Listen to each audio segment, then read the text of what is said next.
find those travels as you can. What's going on, everybody? Welcome, Goglings, Gogorifics, Gog types, Gogs of the world unite. How's everyone doing? Welcome, welcome. It is July 21st, 2020, in the year of our Lord, etc., and it is just about 9 minutes after 4 p.m. Eastern, and I am your host, Arvin Eleron. Welcome to episode 234 of Pen and Pixels. This is the show that focuses on story and narrative in games, and has been running for a long time doing exactly that. It's been a couple of weeks since I saw you folks, actually, because I was here 2 weeks ago with some D&D with GOG, and then I was on vacation, so I was all upstate and stuff, trying to relax a little bit with the family, and now I am back. So we did not have a Pen and Pixels last week, but we do have one this week, and we're going to be finishing up today at long last, because we had a couple of weeks of D&D in a row, and it was one thing after the other, but we are finally going to be finishing up today The Witcher 3 Wild Hunt Hearts of Stone, and then moving into the final DLC of The Witcher 3, and then I will leave behind what has been an amazing experience, but I am looking forward to being done, just because, you know, the game's been great, but I'm looking forward to moving on from it after we finish Blood and Wine, and then that will be it. So, but we're going to be finishing Hearts of Stone today, and I think we'll have enough time to get started with Blood and Wine at the very least, and then moving on from there. Before we get any further, though, let me remind everybody about ways to support us here on the channel. If you haven't done so already, please follow us here on GOG.com. Please consider subscribing to us here on GOG.com as well. You can get a lot of those awesome custom sub badges and emotes and all kind of good things like that. Yeah, I saw that you favorited that Twitter. That was really funny, that Baby Yoda suit, Echo. It's really funny. Yes, so please subscribe to us here, and please consider clicking through and checking out our subscriptions and things like that as well. I did want to send a shout out for those of you who noticed that I had posted. I know there were a couple of GOG folks as well who popped over to my JulyCon event, which was held this past weekend on Saturday.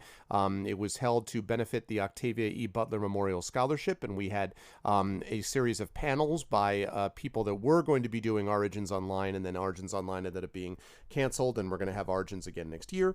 And so we ended up having a bunch of authors, and we put together an entirely new panel list with no association at all with Origins at all. It just ended up being hosted on my channel. And so we had that followed by a big D&D event with Rick Riordan and Carlos Hernandez and a bunch of other wonderful people. And we ended up raising $1,300 for them in just one day. So I was pretty happy about that, and really honored that the members of the community stepped forward to help.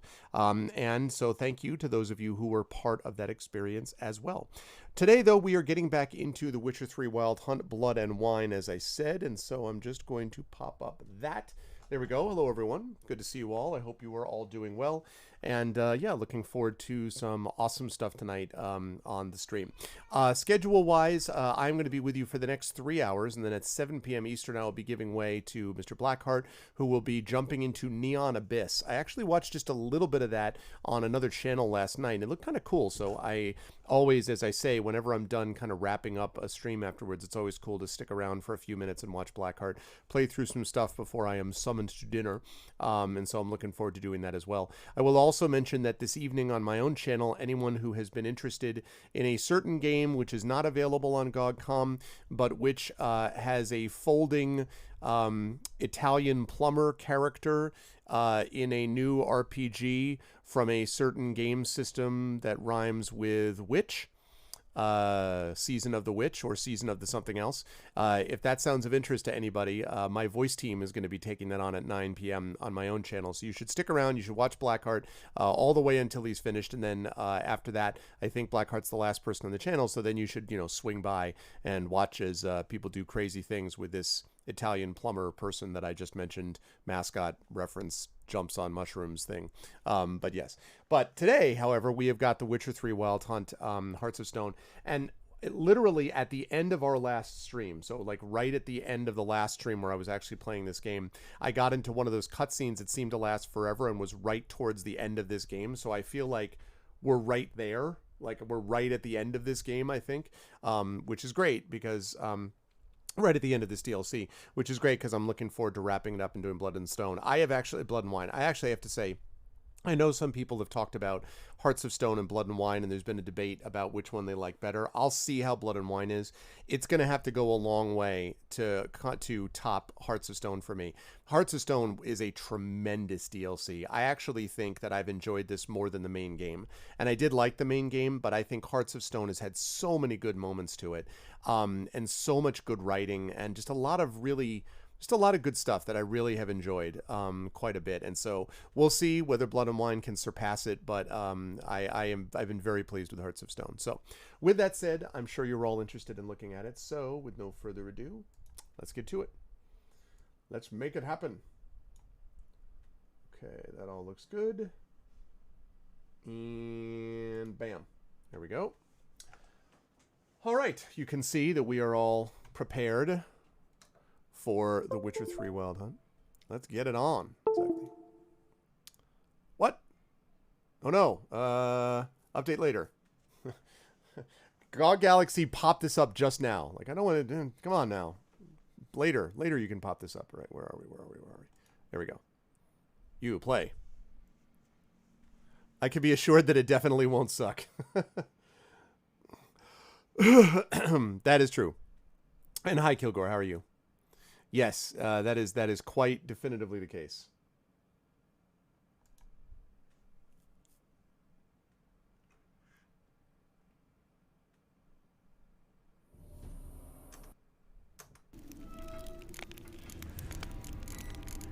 Okay. All right. Load game. Whatsoever a man soweth. I was right on the edge of the end of this, I think. So. Right. Agree. And for certain games that were only available on Epic Store, at least to begin with, that's good that we have the integration available so that we can do everything through GOG Galaxy, because that's good. Okay, so just to be clear, in case people did not remember, that's not it. That's it. This is what we've got. We are meeting Oligurd at the Temple of Levani. We completed all of Oligurd von Everic's wishes, went to the Alchemy where he was to meet with the Ataman's representative. With Shani's help, Geralt managed to enter the Academy grounds and speak to a Professor Shakeslock, who had earlier helped Oligurd in his attempts to break the pact with Master Mirror. The professor revealed that Odim could be cheated. One needed only propose a wager, and as an inveterate gambler, he was largely, I assume that's a mistake, QA, where are you? It should be a K, to agree to take one up on it. And so we're this close, 21 points, to getting to level 38, which means we should hit level 38, which will put us actually even slightly over-leveled for Blood and Wine, so that'll be interesting. But, let's do it. I wish there was one way that we could just get, like... I wish we got just a little bit of experience for harvesting plants and stuff, because it would be pretty sweet to get that, but... Anyway. Alright, here we go, folks. Epic cutscene on the way.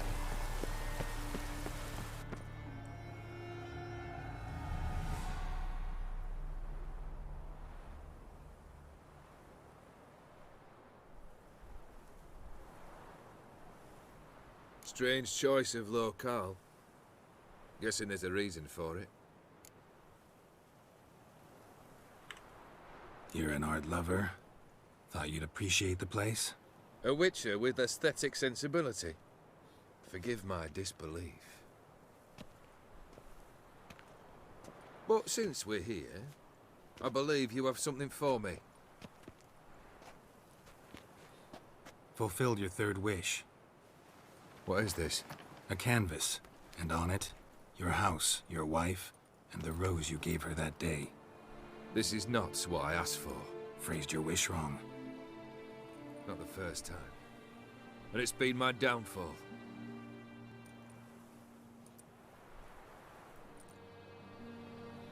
So beautiful. She looks alive. She is, in a way. Iris painted this, then entered it. What? How?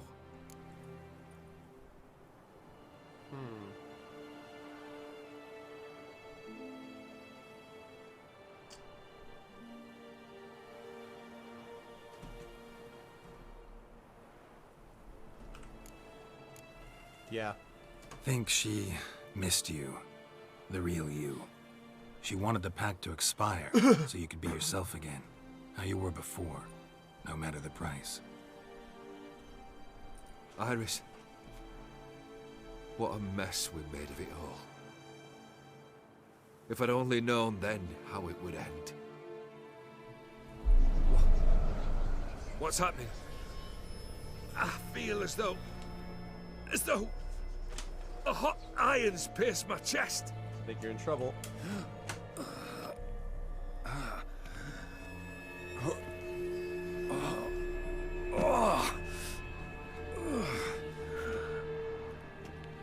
Sorry to have kept you waiting.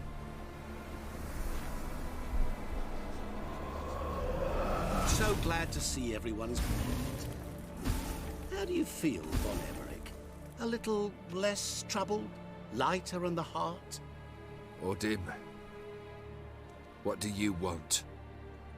What do you mean, what? Your soul. You forget. The pact states you can take it only once you've fulfilled 3 wishes, and... And we stand together on the moon. Well, what do you know?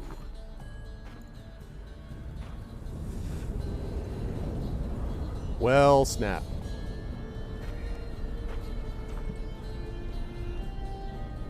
What? No. We had a pact. The moon is there. There! Not here. I gave you what you wished for. Here, on the moon, our contract you fulfilled. Awesome. You cheated me. I never cheat.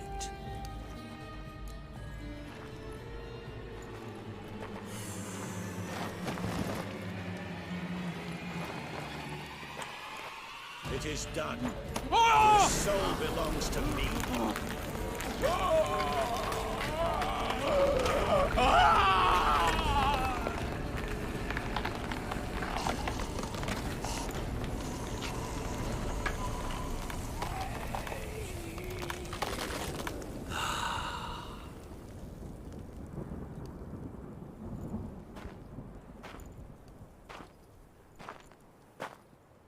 At last, it's over. We must meet again one day.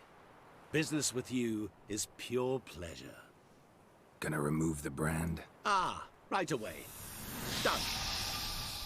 Now, tell me what reward you've chosen.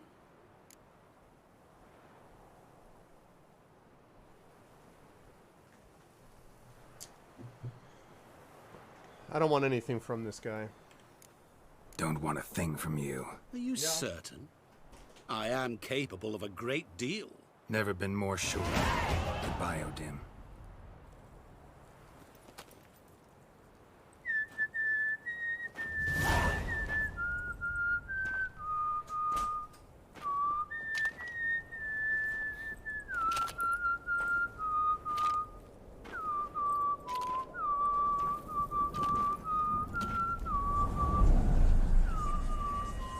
Nice. Nice. That was really close. Man. Like, oh my goodness. Like, that was just it. That's all.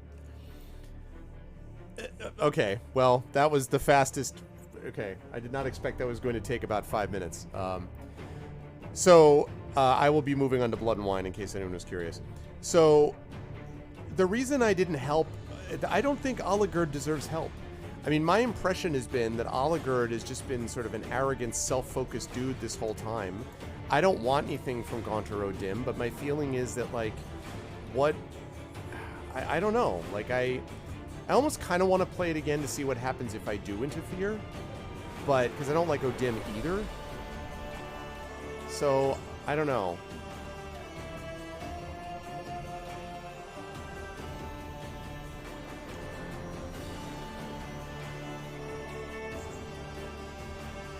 He did so much bad stuff, is the thing. So, like... Yeah, maybe I will. Maybe I'll do that one more time.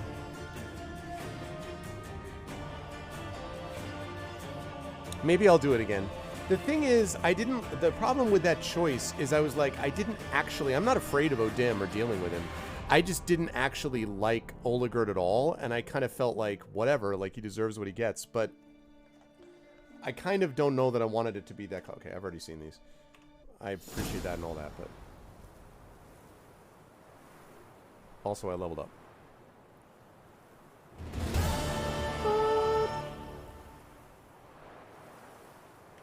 Okay.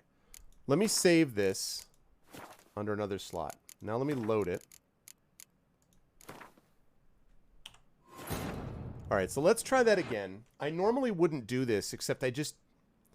I don't know. It was also, like, really anticlimactic, frankly. So yeah.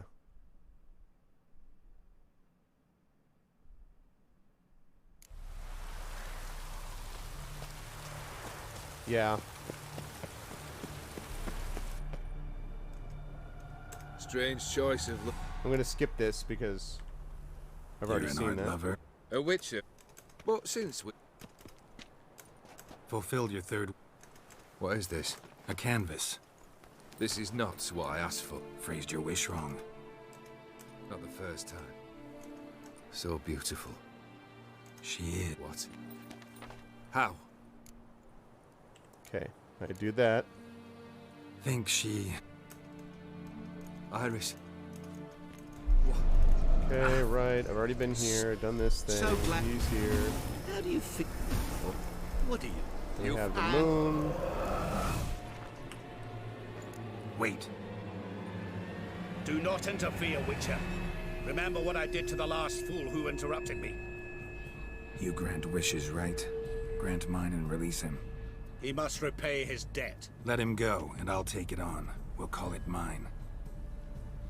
What? You wish to give your soul for his? No, but we can play for them. I lose, you take mine and Olgierd's. But if I win, you release us both. What do you propose we play? Gwent? Don't know. Maybe we can bet on a challenge. You know I'm good at accomplishing the impossible. Seen me do it. Very well. But we shall do this my way. Okay.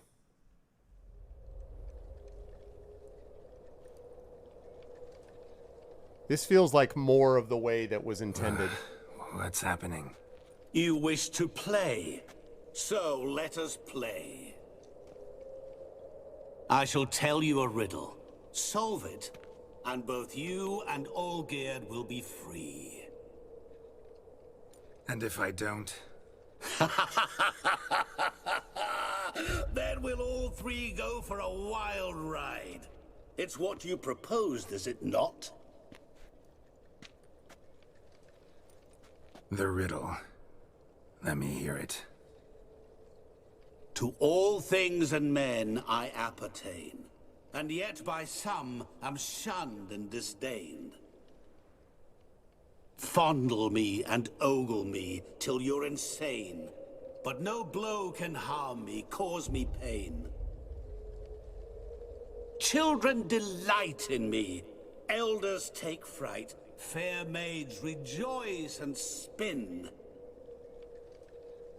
Cry and I weep, yawn and I sleep, smile and Mirror. I shall grin. It's a mirror. What was that supposed to be? You tell me, what am I? You're going down. We shall see, my friend. You must find me before the sand in the hourglass runs out. Ready? Let's begin.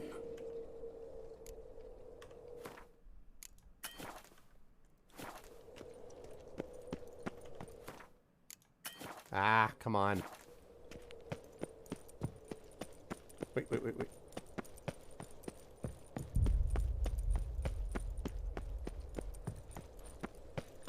Oh.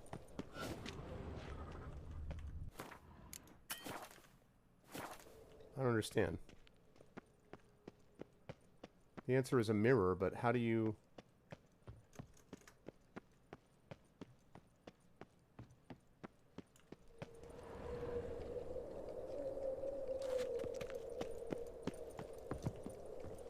Yeah, apparently I can't. I need to find...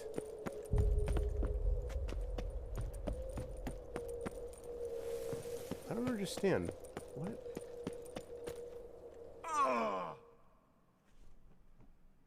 What?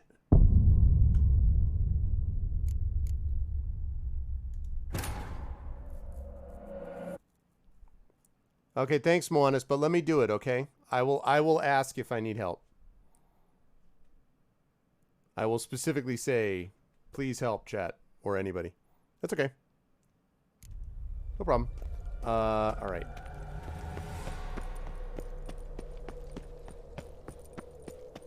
Aha. There we go. What is this place? You like it?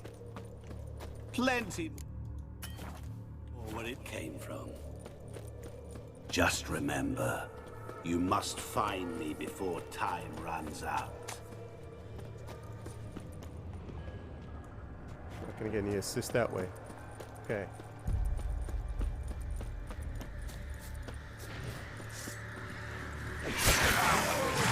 How long you gonna make me wait?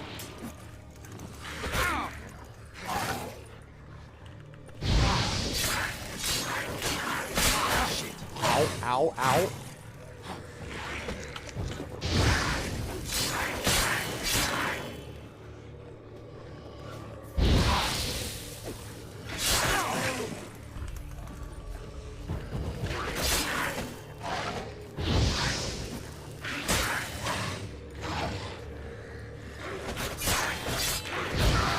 God damn it.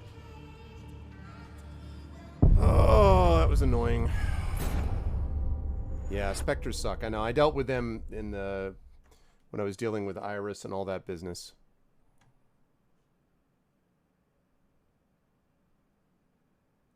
My bad. Okay. So, right. What is this place? You like it? Plenty more where it came from. Just remember, you must find me before time runs out.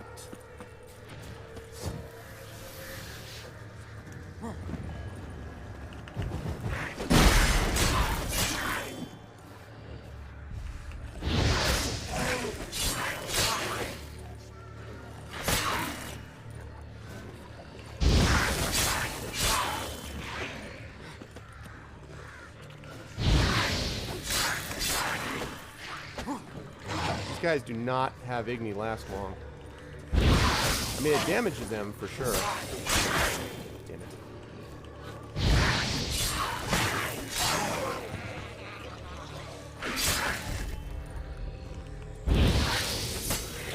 Monsters weren't part of the deal. My world, my rules. Is that a mirror? Cry and I weep, yawn and I sleep, smile and I too shall grin. Something that repeats all I do? No. Maybe an echo? No, that's not it. Echo. No dice. You can't possibly ogle an echo. Oh, Children delight in me. Elders take fright. Fair maids Pen and rejoice Pixels is in my spirit. show that I've done on here for a Cry long and I time that weep, focuses on story and yawn narrative and in I games. Smile in and games, I too Monis. shall grin. Damn it, what are you? I mean, I know what he is.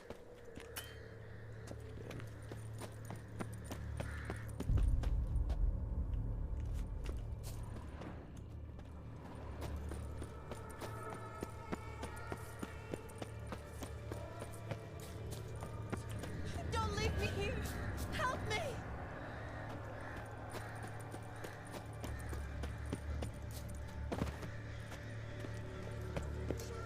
Oh boy, that was close.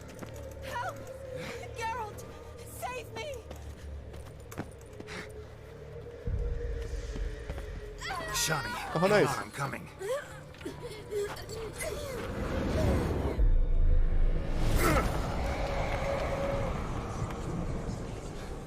Not real. I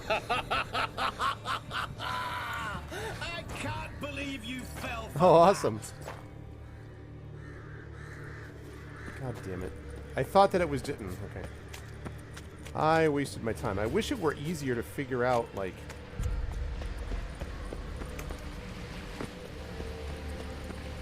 I just need to find it. Tree. Children delight in me, elders take fright. Fair Nope, maids nope, rejoice nope, and nope, spin. nope. Children and young folk like swings. Could be scary to Thank you, old folk, Moanis, too. for the follow on my channel. Doesn't fit the other verses, though. To all things and men I appertain. Yeah, I'm an author, Moanis, By so I some am shunned and am disdained. very Fondle fascinated in a and game until you're insane. and a How game close to master. harm me, cause me pain. What could that be?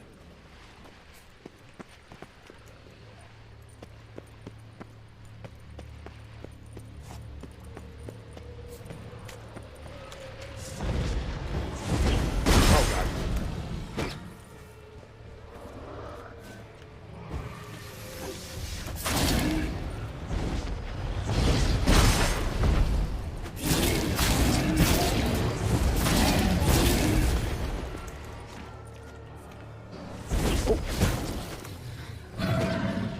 No time for this.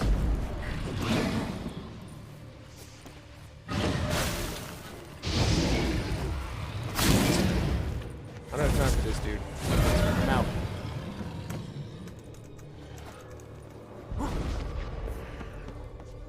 What is it about swords that turns men into utter No, fools that's not when it they either. see one for the taking? Pardon Through me? howling winds, pouring rain, with their life hanging by. Trying to find this thing. Which reminds me, time is running out. Yeah, thanks.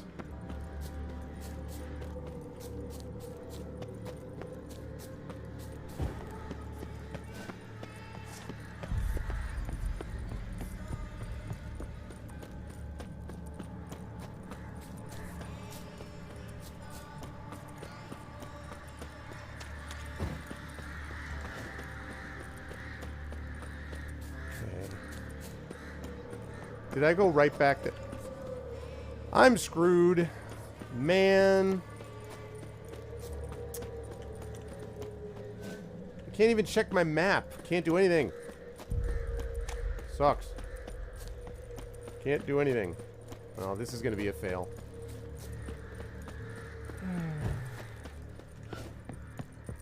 I went this way last time.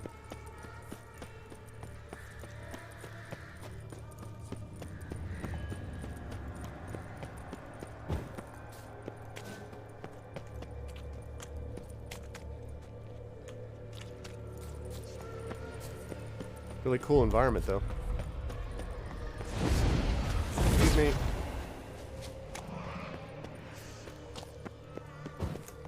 Oh, I already did this. Nah, I'm screwed.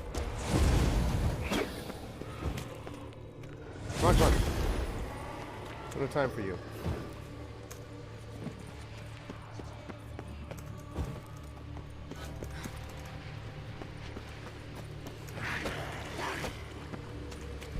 I'm dead.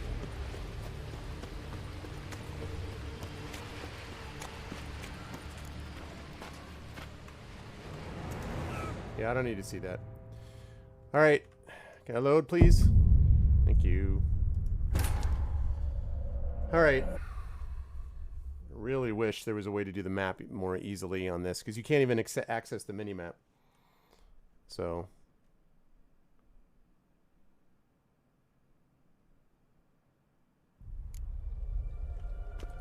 Alright, where are we? Yeah, What is this I could see place? that. I mean, there's a lot of really cool aspects and like areas to this. Plenty more. But where I'm it came playing this the from. way that I imagine Geralt Just would play it, which is that he'd have, like, You relentless must focus. find me before time runs out. I'm guessing that there would be a mirror in a house, so I'm going to head there. That I'm also stench. going to ignore this. Hello, hello, thank you.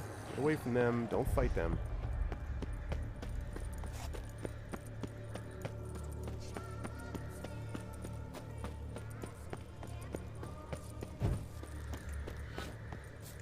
Okay. Don't leave me here. Help me. See a Shawnee that's not Shawnee. Oh, what?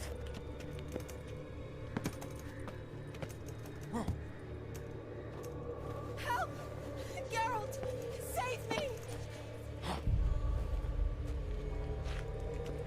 Okay, goodbye.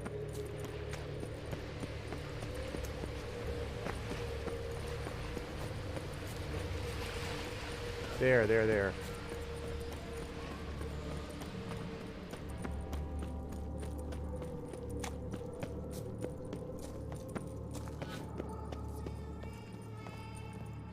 Really, Geralt? No, Unable to it's not resist coins a few either. shiny coins. It's not coins either. I truly expected more of you. Yeah. It was Especially pretty sweet. since time is short. Well, that's why I didn't go there. Clown princes suck. This is where I was headed. Oh, awful. You're doing terribly. I bet I am. Excuse me. Always give up. As I see it, you will never find me. Never. That a fact.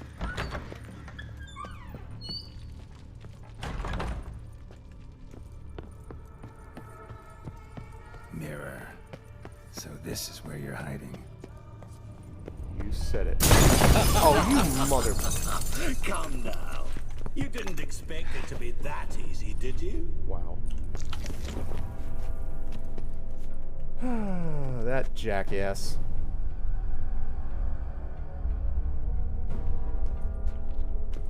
Yeah.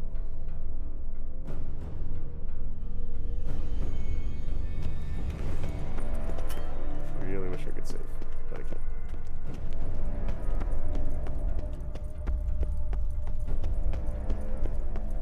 Oh god. Any of these? Doing that forever. Care to wager on it?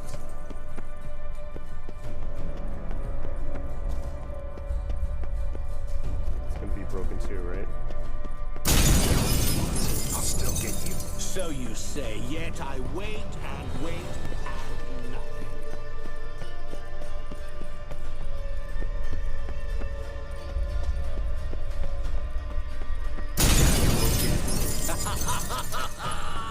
Point for me! Gotta be some mirror here that won't shatter. Seek and ye shall find. Perhaps.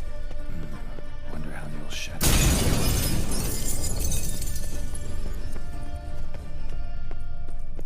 Shatter a sheet of water. Doing that forever. Care to wager on it?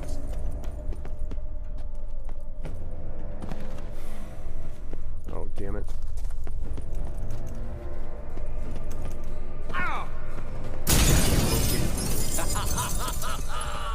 Point for me! I think, Trish, you were talking about this before, and you might be right. The problem is, I don't know about the lake. The problem is, I don't know where this lake is.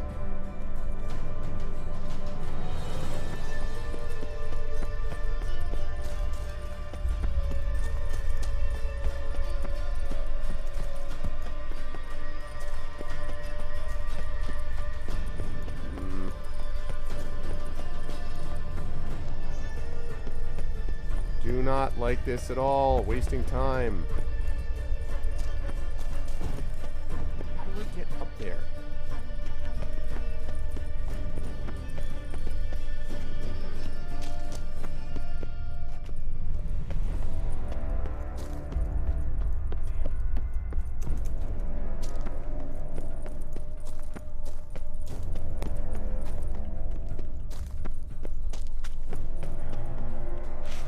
Get up there somehow.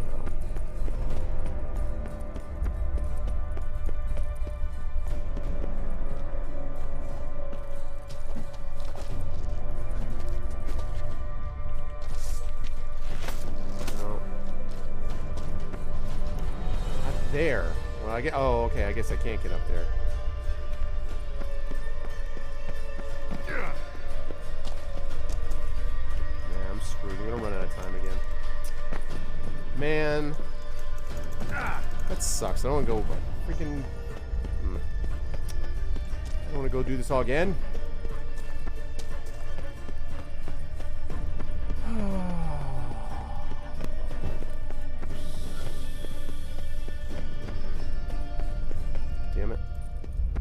screwed. I don't... not really understanding. Probably kills me, right? Yeah. I do not like the fact that there's no checkpoints in this area. That frustrates me. Because again, to me, that's busy work. Like, I've already proven that I know what I'm looking for. So it's just busy work to me. Yeah, see, that's annoying. Yeah, I know exactly, right, Moanis? This is annoying. Like, this is just busy work. All this means is I just have to do exactly what I just did again. Place? You like it? Look at mirror in your shiny sword. Plenty more where it came from. Just remember, you must find. I don't know if I before understand what you time mean, runs Trish. out. What do you mean? Look at my sword? Because I don't think you're able to do that. I think it probably might be some kind of water, or it might be something in that castle. Hey, T-Conja. Please run. Thank you.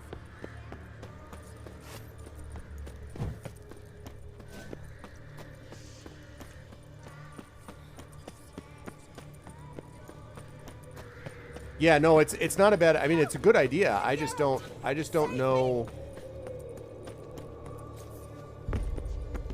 Okay. Well, one thing is, yeah, there you go. That's the there you go, Darksteel. That's the kind of problem solving that we need.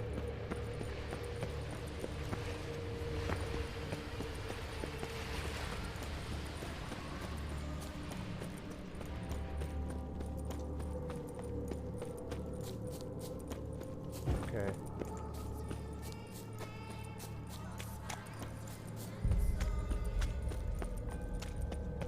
Oh, awful. You're doing terrible. Remember, Excuse me. always give up. As I see it, you will never find me. Okay. In here. Nothing, nothing. Okay. Right. Mirror. So this is where you're hiding.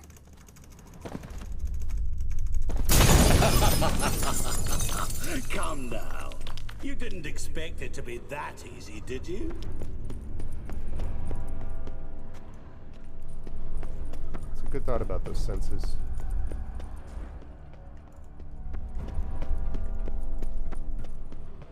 I'll still get you. So you say, yet I wait and wait and nothing.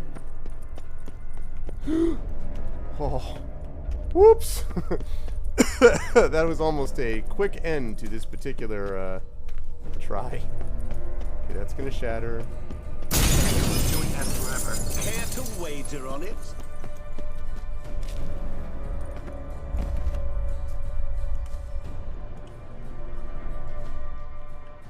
There was water here once. Maybe there's a way to bring it back. Ah, ha ha ha. Rushing water behind this wall. Yep. Break Yep. down the wall and the water will rush through. You can.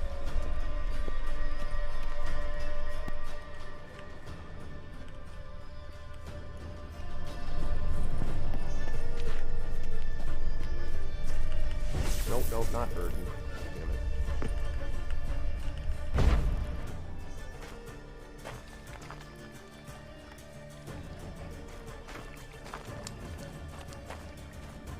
And yes, you could climb, and I tried that before. Trish was on the right path. Got you, you bastard. Gotcha.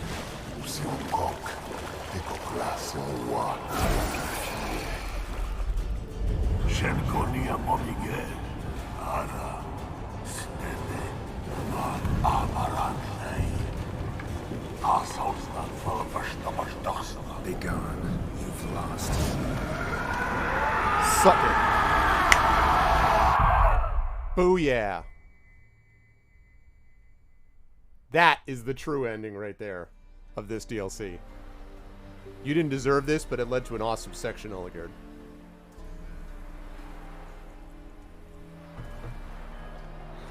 So, any better? Yeah, thanks. Wine's revived me a bit. This plonk could revive a corpse. An exquisitely rank vintage. You know what, though? It's good at last to taste something real. So, have at it. Tell me what the blazes just happened. Your brand's gone. Guessing that's a good sign?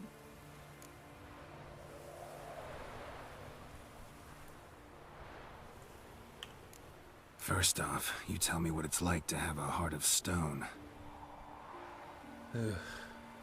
It's wonderful at the start. You feel no fear, no angst, but also no concern, no care for anyone, not even those you loved. And gradually, you lose them. Well, you know how it ended. What about your senses? Taste, smell? All there. At first, I savoured the world like never before. It was stronger, more clear. How's that possible? I did not wish for a heart of stone. That was a mere side effect. I wished to win back Iris's hand and have my fortune restored. And then to live like there was no tomorrow. And thus I lived until I ceased to feel anything at all. What a joy to be done with it. Because I am done, right? Will you tell me what happened?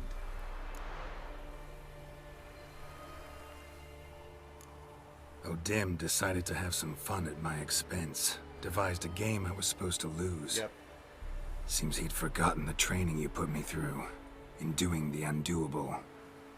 So only to protect myself. In doing so, I put you in harm's way. Forgive me. Well, don't have to worry about him anymore. You're safe and free. I thank you. Though I've no notion what to do with this freedom now. Mira took everything. Everything I loved. All I held dear.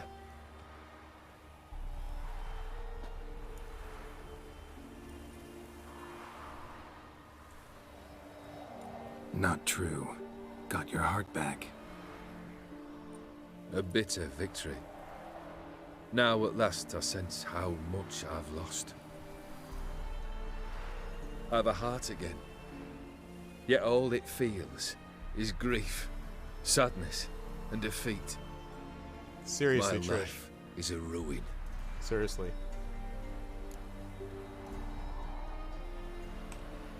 You've handled tougher situations. You'll figure this one out.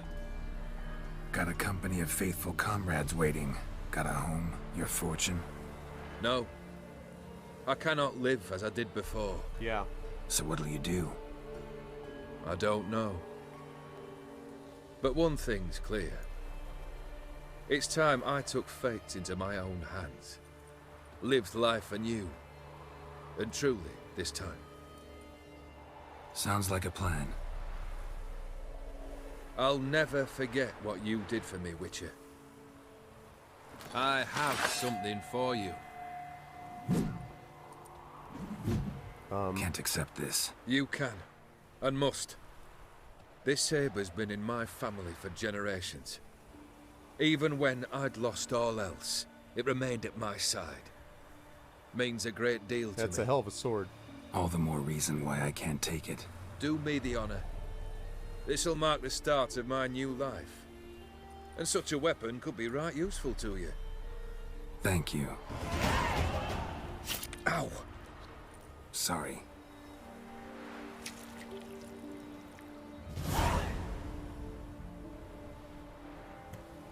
You needn't be. I thank you again, Geralt. And good luck on the path. Good luck to you too.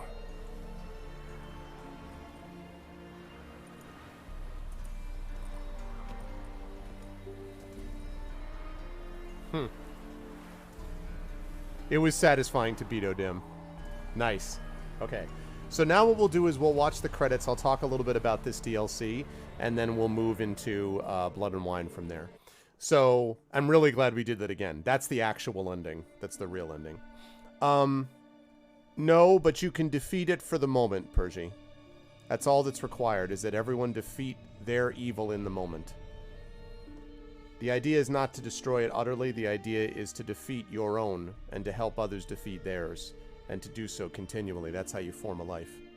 In my opinion. So, I admire what this DLC did quite a bit, and I'll tell you why. I loved The Witcher 3. The Witcher 3 Wild Hunt was tremendous, as you folks know. But I think one of the things that this did so well was it condenses what matters most about The Witcher, which is really the emotional payback, the emotional quality of who The Witcher is. The reason that The Witcher, I think, is a powerful character, in my mind anyway, is because he is a character that actually cares about doing the right thing, ultimately. For all of his world weariness, for all of his cynicism, he has a code of honor to which he adheres. And that makes him so much more interesting than these kind of anti-hero, I'll do whatever I want and I'll kill everyone because everything is a shade of gray. Much more interesting than anything you're going to find, I think, in Game of Thrones as an example, because of that. And so what this does is highlight that. It highlights the code of honor. It highlights him working around other difficult creatures. And not only does it do so in a narratively interesting way, it gives you more of an understanding of why Geralt is who he is, and the sorts of people that he could have been if he wasn't himself, if he wasn't a Witcher, if he had gone down the path of Oligerd. There but for the grace of God goes Geralt, right? He could easily have become a Oligerd type. He could easily have made some kind of a pact with the Mirror, with Master Mirror, but instead he ended up doing what was right for him to do, which is to live in this way. And so I really admired the fact that this DLC kind of condenses it. I also really appreciated all of the little aspects, the party stuff where you're possessed by his brother and you're dealing with all that. The stuff with Shani, who is, after what happened to me with Triss and Yennefer, I was like, Shani is where it's at. But I really appreciated that. There were definitely monster fights. There was the hunt, right? There was the whole Ocean's 11 style, heist, I should say, not hunt, heist that they were trying to do. And then you have the backdrop of O'Dim and the decision about what to do with Oligerd. I thought there was a slight misstep at the end where it wasn't totally clear about the character Oligerd was, and I thought that they pushed quite a bit of, oh no, now he's a perfectly good guy, and it's a good thing you saved him after you do it, which is a little shaky to me. But in general, I thought this was well done, and it had the typical great music, great graphics, wonderful gameplay, lovely sort of set-piece moments as well.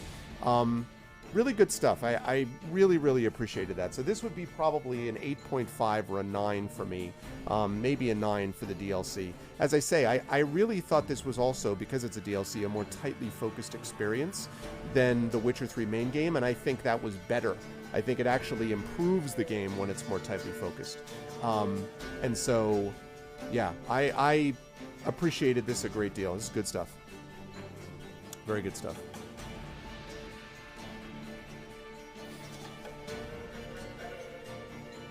Yeah, but the thing is, Darksteel, I didn't see what I thought that was going to mean was that I was going to end up fighting O'Dim. I didn't like O'Dim or Oligerd, but the greater evil there is definitely O'Dim, right? But what I did not want was for it to be something where I felt like I was taking sides. Like I was like, all right, it's either you or you. Technically, I guess it's either you or you, but it wasn't the way that it read to me initially. So once I understood that that was really the decision that was being asked of me, then it was much easier for me to pick Oligerd. Not because I like him particularly, but because I sure as hell don't like O'Dim. O'Dim is the problem, right? Because there's 1,000 Oligerds for every one O'Dim. O'Dim is the one that you really have to worry about in my mind. And so, yeah, if I had felt like it was just...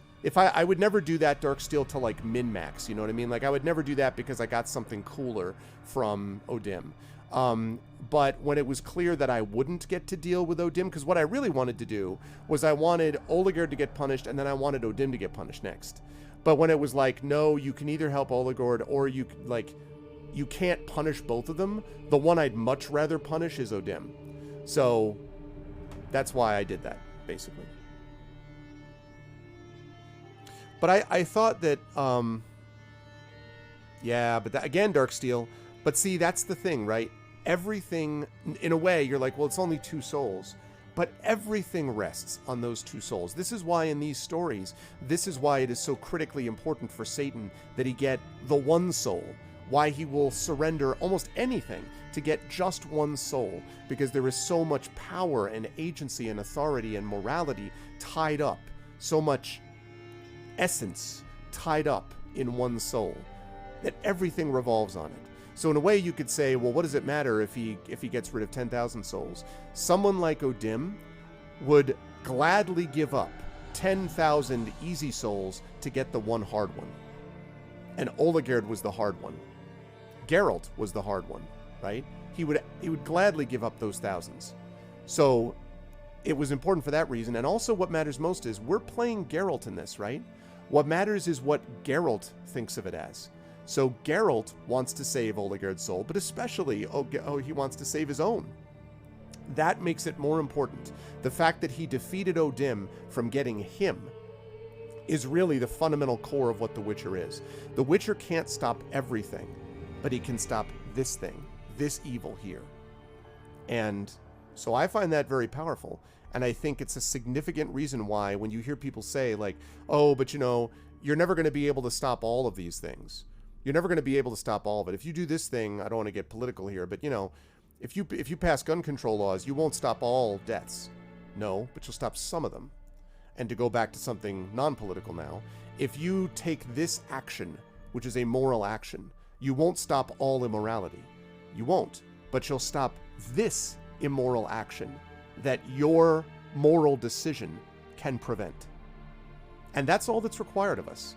All that's required is that we individually do what we must to make the right moral decision for ourselves, our families, our friends, and for the people we don't even know, for strangers, for people that we've never met, but that are human like us. We owe something to them by trying to fight for them when we have the opportunity. So it is not for us to resolve all evil in the world. It's our responsibility to solve the evil that faces us specifically. In my opinion. Yeah. That's a good call too, Moanis. Oh, Echo, that's extremely kind of you, but I would not be able to hold a candle to the great departed Congressman John Lewis, but I'm honored that you would think that.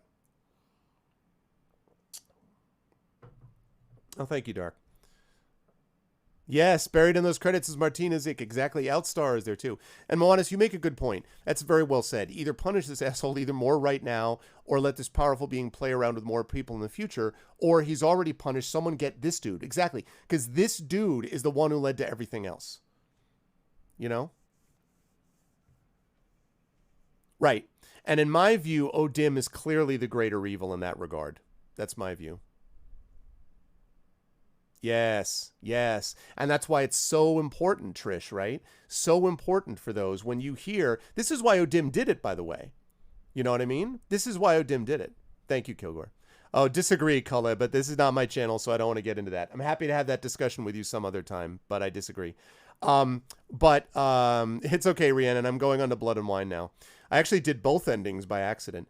The thing is, what Trish said is very important there, because you're right. It's O'Dim himself is willing to give up. He's got the soul right there. Like, he could just take it.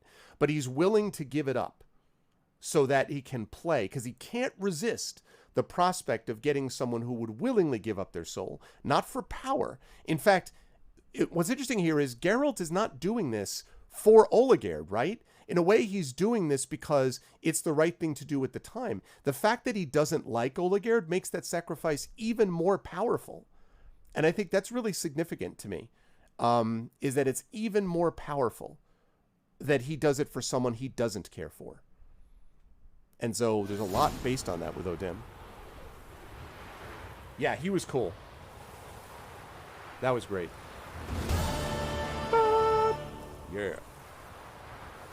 All right. So, actually, wait a second. Before we do anything, quick save. All right, now, I want to check this sword that he gave me. This iris sword. Well, crap. Look at that. Holy crap. Look at that. Okay, so first of all, it does 327 to 399 damage, plus 42 damage to what I currently have. Secondly, it's got 3 slots for runestones. And thirdly, charges with energy during combat. When its color changes to red, a strong attack will release this energy in an extra powerful strike at the cost of part of the attacker's vitality. Dang. That is badass. Wow. That's wild. All right. Well, you know what? We're going to have to get rid of some stuff.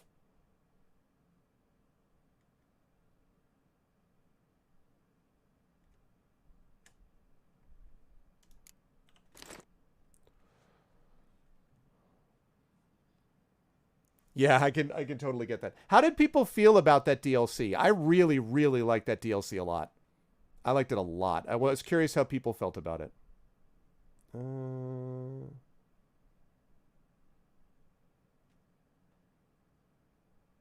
I have not spoken to the rune right yet. Oh, he has 2 of those swords? Wait, what?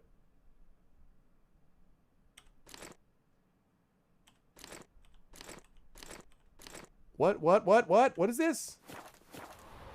God damn it.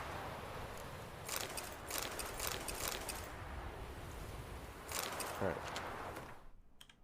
I don't think I did that right. I loved it, yeah. It's more story-driven. Better than any Witcher I've played. I liked it a lot, Back Awful. I liked it a lot. It's more story-driven than Blood and Wine. That's unfortunate because I mean, Blood and Wine... Because didn't Blood and Wine come out second? I think I'm doing it in the order I was supposed to, but I love story, so that's unfortunate if that's the case. But, you know, what are you going to do? Okay, 160 out of 160.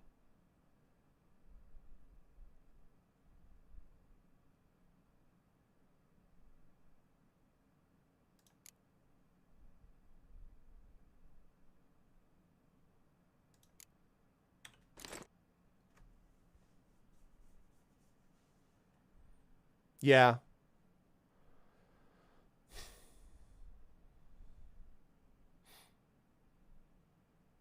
Okay. So does it make sense then to hold on to, because I'm obviously equipping this. All right, so this one I will ask for chat. In the next DLC, is there, wow, look at the size of that sword. Jesus. In the next DLC, is there a place where I can get, let me rephrase this. I don't actually want to go looking around the world or grinding for runes. So I have runestones right now. Is it worth it to, is there a specific place to go and get runestones that I just stumble into in the next DLC? Or can I just use these runestones, install them on the weapon, and go on from now? Trish. Did you see, Trish, that I picked up the Assirs? Were you proud of me? I didn't leave them behind. Because that's what I'd like to do is put on this Greater Perun runestone. I'd like to put on the Greater Dalsbog runestone. So I'd like to put on those Greater runestones that I already have. I'd like to do that already, but is that cool? Like, am I able to do that? Or are you people like, no, because you're going to meet the runestony dude? Okay, so is it okay to install runes on my sword right now? Okay, Brud. But like, no new runes, you're good to go. So like, in other words, can I put these runes on there now, or am I going to be, okay.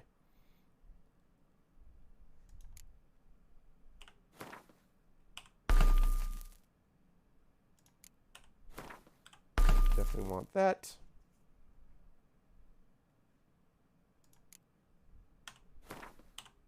Nice. Oh, that's true. I guess that's right. That's right. Yeah, you can put this stuff. This weapon is sick.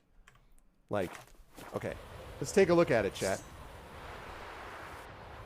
Wait, is that the right one? No, it's the other one. Feast your eyes on that.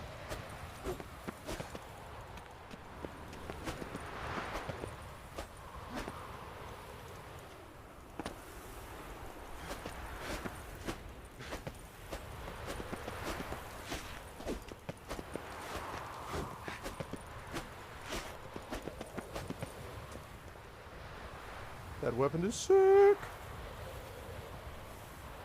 Yeah, but I don't know, Normal Not. Like, no, I not yet. I will probably find them at some point. It's true, Normal Not, but oh man, this weapon... Plus also it's cool, because it's like based on... Man, I would so absolutely not ever get involved in a pact with an evil demon creature at any point. Like, there's just no way you could word it carefully enough not to get screwed eventually.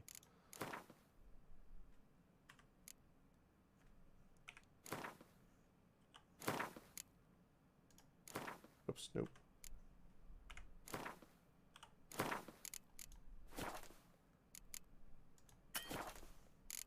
I'll make sure that I got the right one. That is a good... Okay, cool, cool.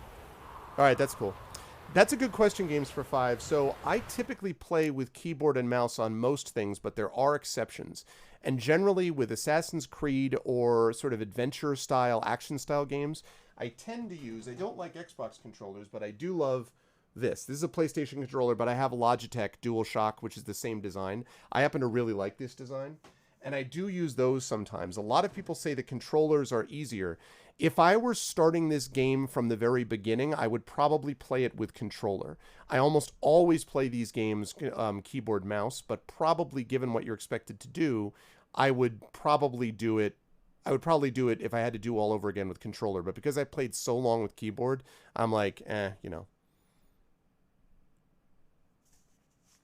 Iris went back into the painting. Back awful. I traded it away.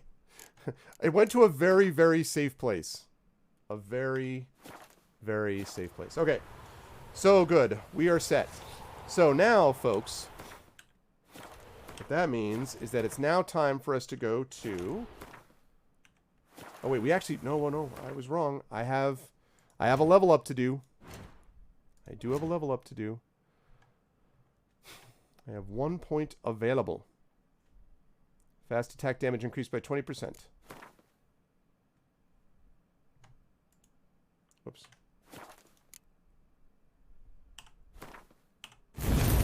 Hell yes. Because I do fast attack a lot.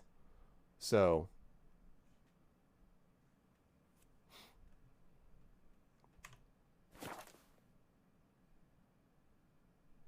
Yeah. I'm such a huge fan of Shani.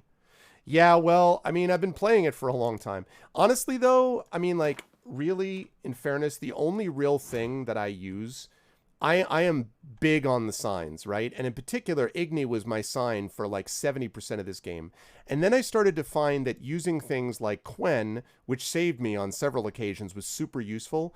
Axii I only had because I like, because I tend to build my characters with lots of persuasion because I like seeing more interesting dialogue and stuff.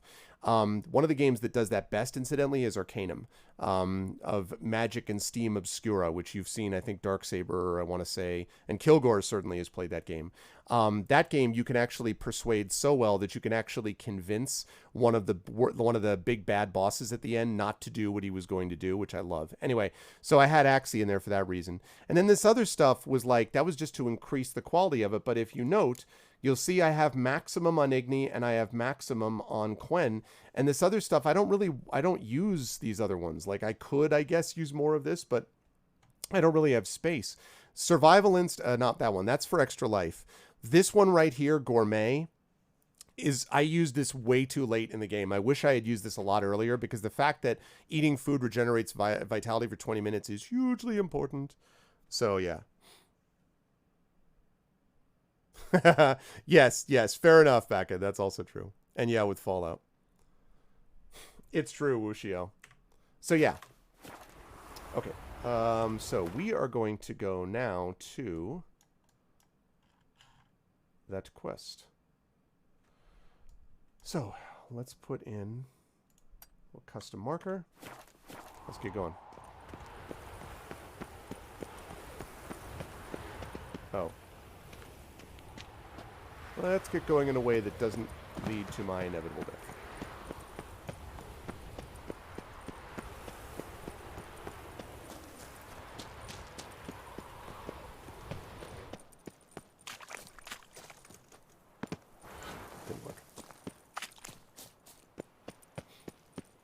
Yeah, there's a lot to admire about Arcanum.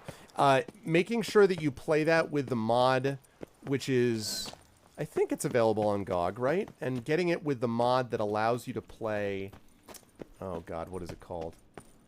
The mod that lets you play, basically there was a fan mod that was put out to kind of release it, release the game in a more suitable condition in the end.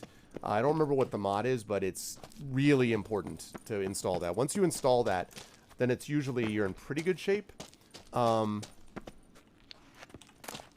I highly whoops. My fault. But I highly recommend that that game. Very, very good quality game. There's a lot to it. And it's a game, too, that is sort of a slow burn. You got to stick with it, because if you stay with it just for a couple hours, it really picks up. It does really well.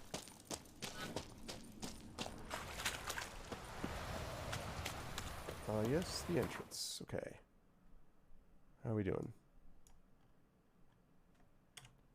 Time has come. Roach!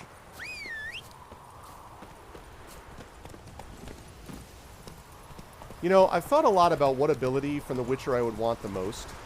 And there's a part of me that feels like the ability to summon Roach, like to summon a horse, just have a horse show up anytime you need, that's kind of a pretty good, right? Like, can you get behind that? Just like anytime you're just like, horse, wow. Have a horse, kabam.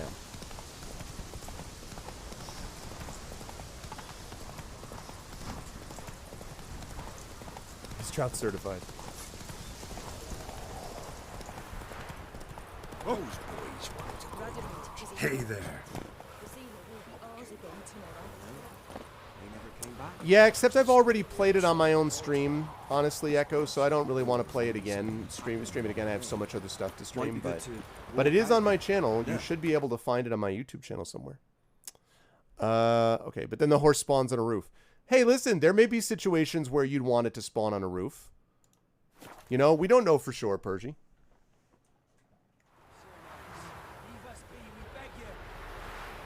Maybe you want it to spawn on a roof. You know, I don't judge. Look at this. This is... So I played this game. I played The Witcher 3 all the way to 2015 and then did not play it again for almost 5 years when I picked it up. And then I played, and now we're almost done. Now we're moving into the last DLC, but... Oh, man. Alright. Last DLC. Blood and Wine time. Let me find out. I actually don't even know anything about this one. It was a time when there seemed to be two Geralts. One was a celebrity, at least in certain circles, while the other remained a mercenary who did dirty work for coin. At any rate, both these Geralts happened on a contract of an unusual sort, not least because it marked the start of a new adventure. And this adventure I will gladly relate. It began in a manner most ordinary, with a notice posted on a board in Velen. The Witcher read the notice and set out to see what else he could learn. What happened to your mug? That's true. Alright, here we go, people. Blood and Wine. First time. Geralt of Rivia. Ha! Sit with us, Witcher.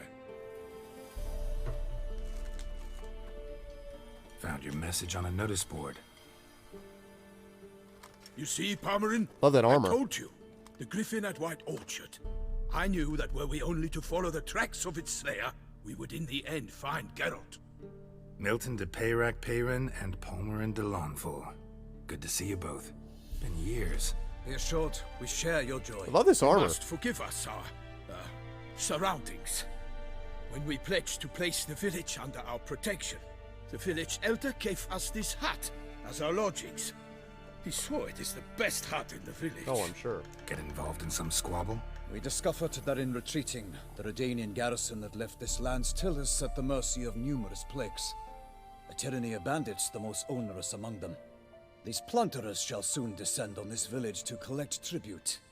Milton and I will dissuade them. We are both sworn to fight injustice and oppression wherever they rear their heads. The matter does not concern you, of course, but do us the kindness of waiting. Once we have dealt with these marauders, we have a matter we must present to you.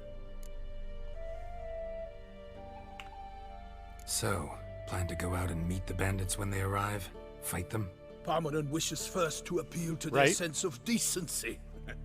but I expect they will be deaf to this. They won't be deaf to his sideburns, completely. We must afford them a chance to stand down. Many a hardened outlaw has left the path of wrongdoing upon hearing words of admonition. Really? Doesn't happen in these lands. Ever. If they do not heed my reprimand, we at least will know we have done all within our means to evade bloodshed. I like this guy. Fine. Naturally, I'll help when Palmerin's rhetoric falls on deaf ears. Excellent. Then we've but to wait for the rogues to arrive. They's a-coming!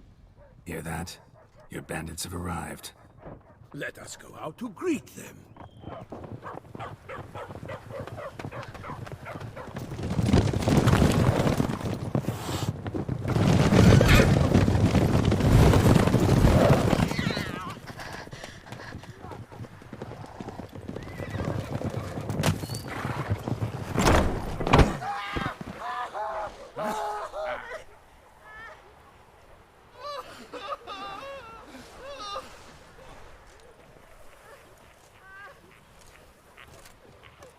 Hark! Contemptible curs!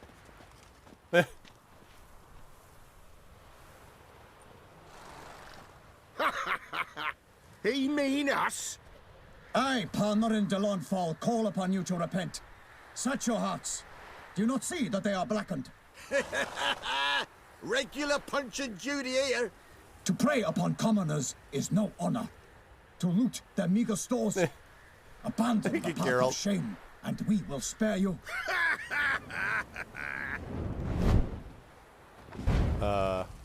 Right good jest, that. Had us a laugh. Now, fuck off or we lose our patience and you lose something This else. isn't gonna go well. Nay, wait, Zorg. These lads are a lark. Mayhaps they know some tricks. Oi, players! Can you toss balls all loopity like? Or do that thing where one spits fire while the other farts? Noble Palmerin's giving you a chance. Now I'm gonna give you some advice.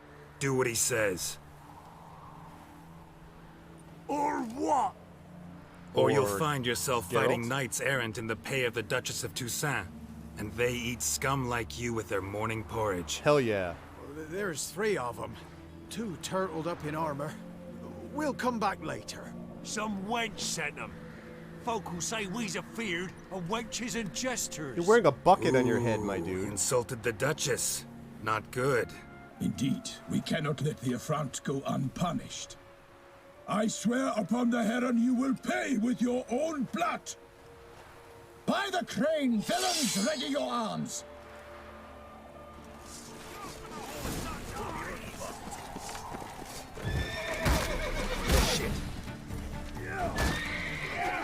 Oh, wait.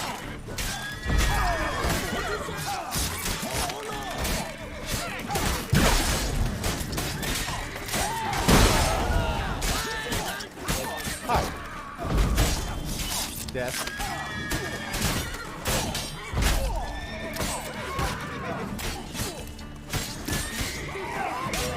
Oh, are you burning? What a shame. See ya. Oh, you guys are cute.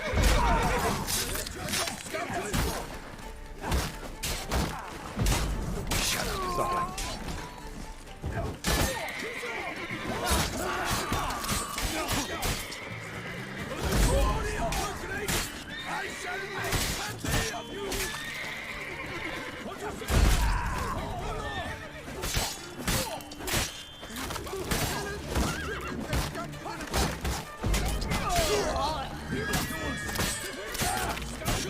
Anyone else? Oh, the bandit leader.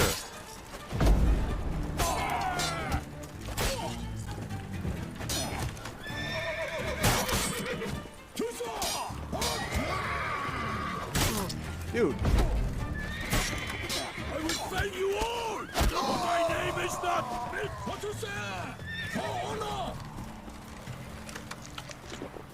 Oh, hi. Suck you and your friends. Why do they not emerge? It is over. We have banished the scoundrels, lifted oppression's yoke from their lives. Warned you it'd be like this. Fear you as much as they did the bandits now. Sorry, no fanfares and flowers. You're not in Toussaint. Ah, it is true what folk claim. In the north, no noble deed goes unthwarted. It is time to go home. And we shall, my friend. Come, Geralt. It's time we delivered our message. Like, how would you even get through those dudes with their armor? So fess up. What brings you such a long way? We are to deliver Her Grace the Duchess's message in full, with all due ceremony. For tradition is sacred in Toussaint. All right, fine. Most honorable Geralt, slayer of monsters and all evils nefarious, which prey on the defenseless of this world. Whereas never have you been known to deny help to the innocent, nor leave widows and orphans to fates undeserved. Answer you now our present summons. Free us from the beast which floods our streets with blood, and sows panic in the hearts of rich and poor alike. Come to our aid, Witcher. Thus humbly beseeches you the Star-Crossed City's most gracious protectress, Her Illustrious Highness, Duchess Anna Henrietta. Shall you answer her call? Anna Henrietta really say all that? Word for word? Well, in point of fact, she said, bring me the Witcher and dare not spare your horses. Only make certain this time he comes alone.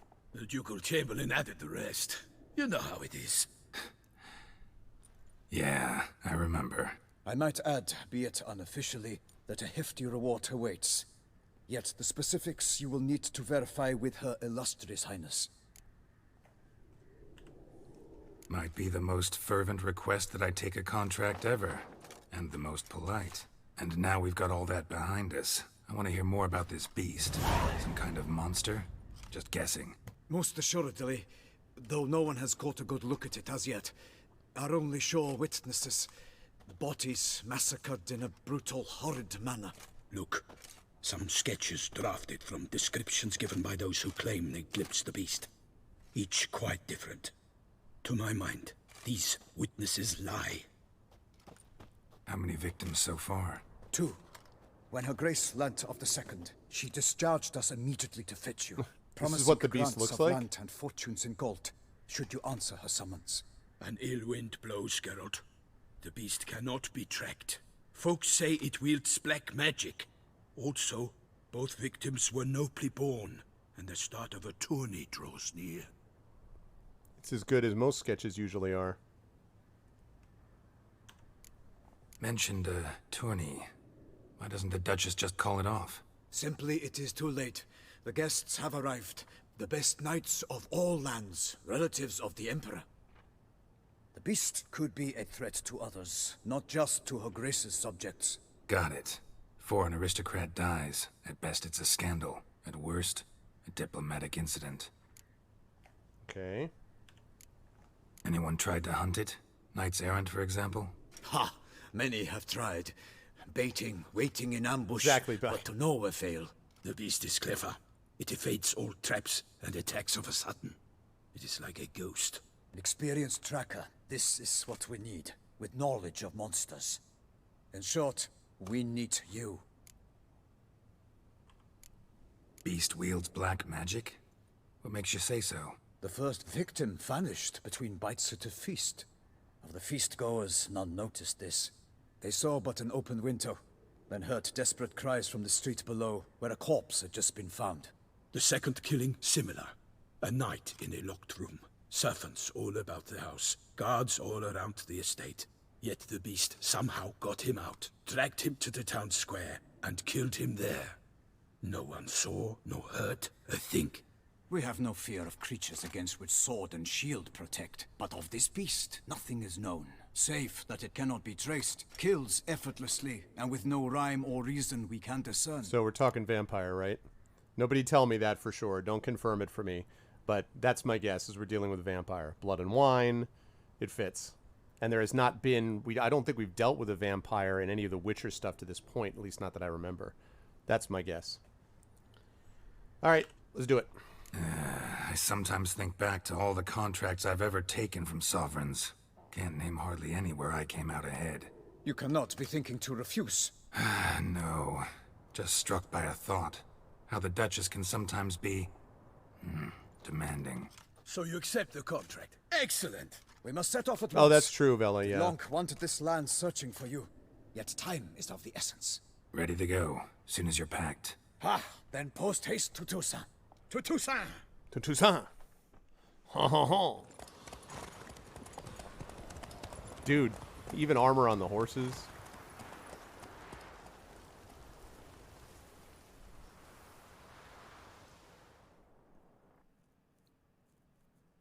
Minecraft crossover. That's exactly what it is. It's the Stay Puft Marshmallow Man from Ghostbusters. The greatest of all enemies. A few days later, the Duchy of Toussaint. Toussaint, the land of love and wine. Love and wine. Exactly how I remembered it. It's true. Wow, look at the color palette. Oh man, just drink in the saturation. You find Beauclair has changed some these past years. I love color Walk palette. about when you have the chance. Oh, I love it. You will see for yourself. I love to me, the color place palette. always seemed straight out of a fairy tale. Knights errant, elven palaces. Oh, I You love it. insinuate that we are somehow odd? I shall prove you wrong. This I pledge on the Heron.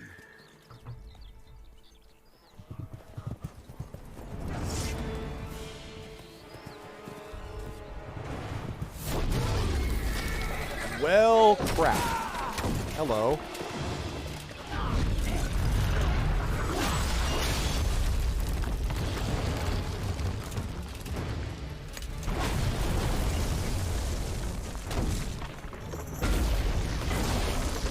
It's a bug.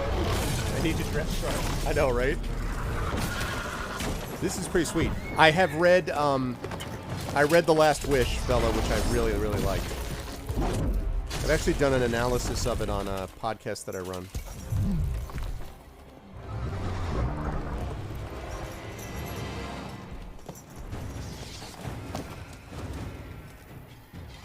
I love the color, my god. It's so nice. Oh, achievement unlocked. For my lady!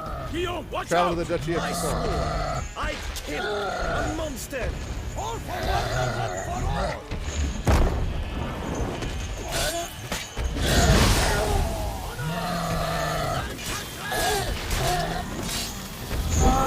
Oh, hey, hey, hey.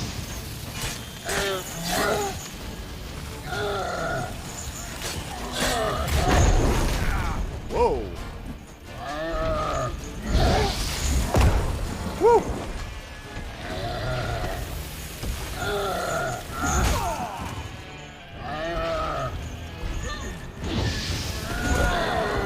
See ya.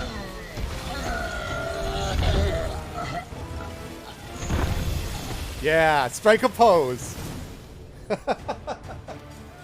You got to strike the pose, people. Tackling it single-handed? None too wise. Neither is love born of wisdom, Witcher. So, Guillaume, outfitted. Which fair damsel inspired you to vow to kill that filth? The most beautiful among them. If he wishes to guard her name a secret, he need not reveal it. You I do not know, sir, nor seem you a knight, yet still I am profoundly grateful. Exactly. Nay, indebted to you for your succor. This trophy, sir, is yours. A giant this close to human settlements? Strange. Well, that was no ordinary giant. His name was Goliath, rumored to have been a I don't knight know. once, but one who broke his vows. For this, the Lady of the Lake transformed him into a wild giant and banished him into the Gorgon Hills. So he came back down? Why? Several times each year, hunger chased him into the lowlands. Goliath had killed and devoured many shepherds. No, succor means to Guillaume's aid. hunt served a noble cause. If you provide any rate, succor, it means it's you're a tale providing for more aid agreeable environs. to someone. I'll take the trophy. Why not? Could find someone who'll pay to buy it. Put up a good fight against the giant. Got experience battling monsters? None. In Toussaint, we mostly chase bandits. but I vowed I'd bring my heart's champion the head of a monstrosity, as the famed Gottfried, known as the Giant Killer, did. Well, then you You should don't take mean this. to hunt the beast, I hope. The matter's best left to Geralt. Another challenge awaits me. Yet if Geralt is to hunt the beast, he ought to know. It struck again.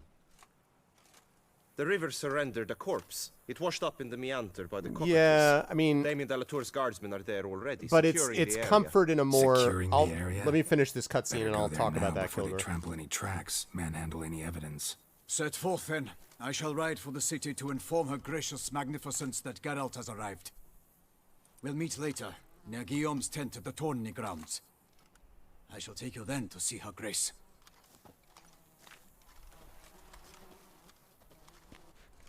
It's more active than that, Kilgore, which is why you say things like providing aid and succor to the enemy, so that it is comfort technically, but it really is more comforting by helping them or assisting them in some way. So that's why it's not just comfort in the traditional sense.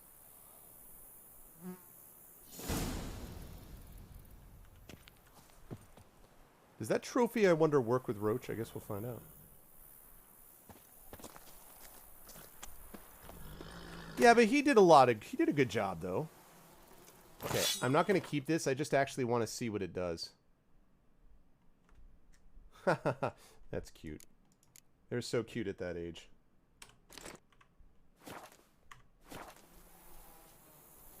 Right, exactly, infected. No, it's not just physical pain. That's right. It's providing. That's right. It's providing, you know, full levels of aid and you know, psychological aid even. Yeah, I would buy that. All right, what is this Dahlia thing? Okay, that's a really good sword. Jesus, 50% critical hit damage bonus, plus 150 armor piercing, plus 10% critical hit chance. What the flip? Wow. That's sick. I mean, it doesn't have as many slots, but... wow.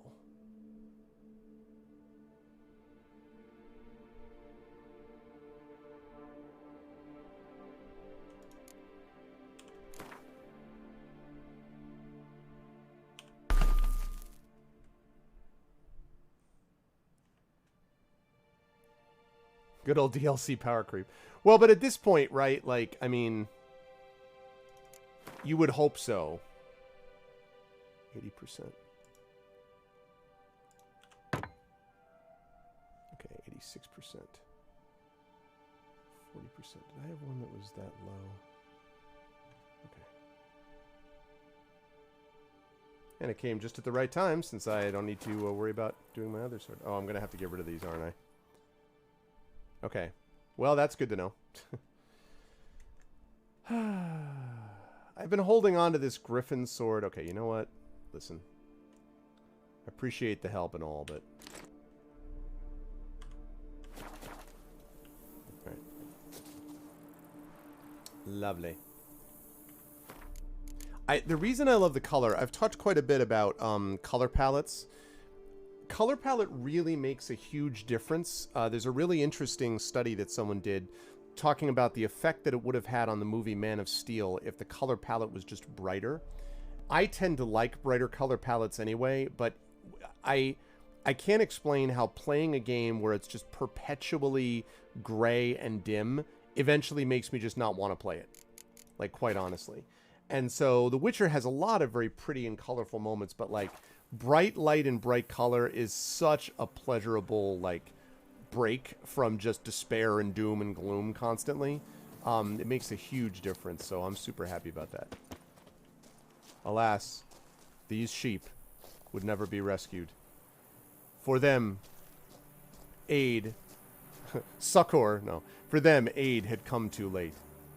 Someone clearly had given them a bad situation. Someone clearly had pulled the wool over their eyes.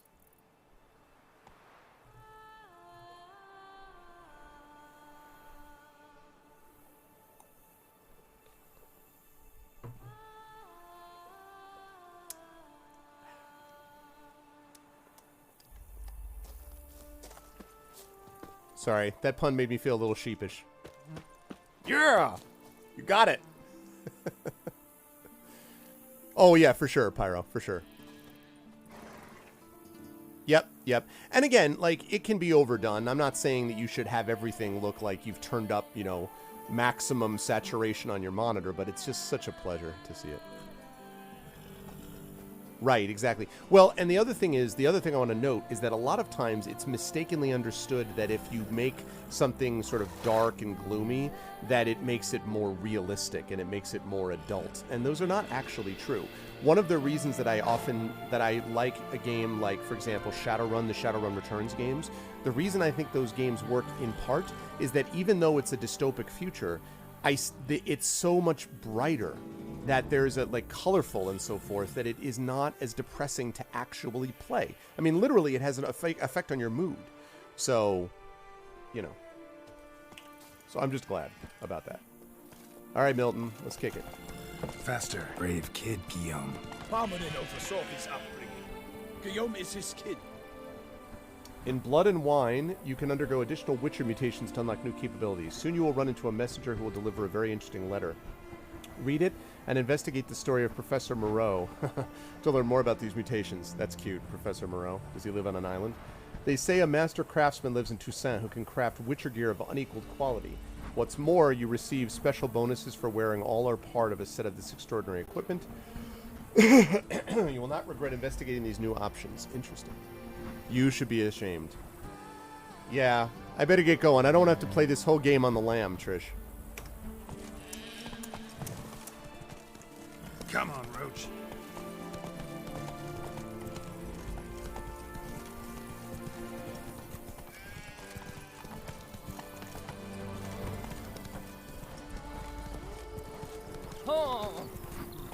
Can't get used to the way you knights talk, especially how you switch back and forth between flowery and, well, near normal. We are knights errant, in the service of her gracious magnificence. Oh, when we appear in her name or speak on her behalf, we are bound by tradition.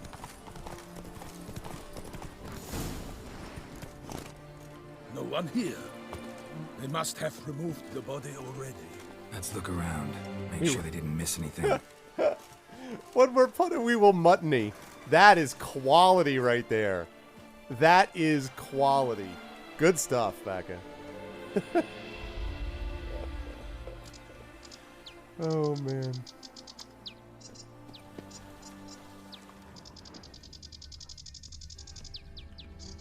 Oh, wait. I wanted to look and see about that trophy. We got a new trophy, didn't we?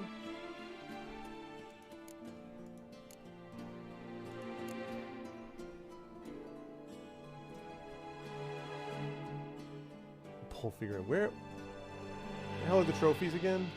Show me the trophy.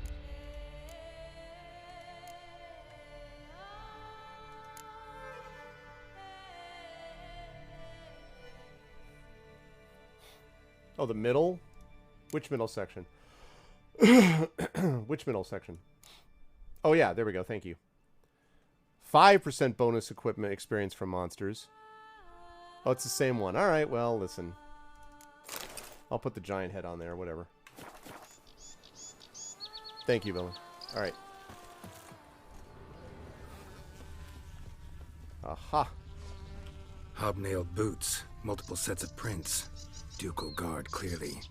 Let's see where they went. What the heck was that? Walked along the shoreline. Perhaps the body lay on the bank. Perhaps you need to stop running around like a loony.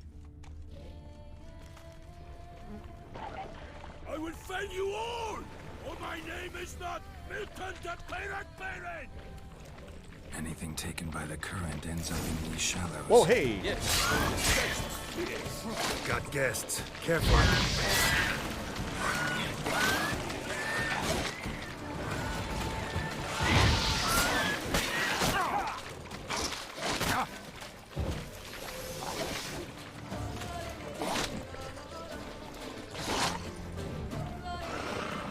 Not what I meant to do. Wrong one.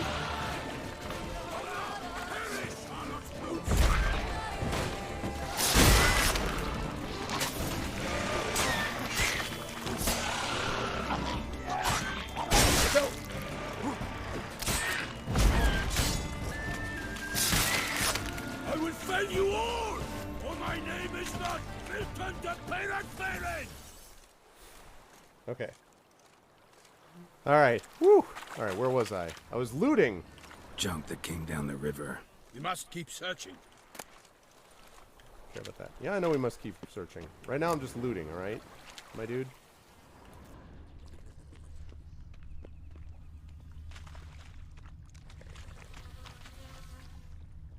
Blood. Guardsmen pulled these nets out of the water, then cut the mutilated body free. Sound reasonable. Okay. Gonna dive in, make sure they didn't miss anything.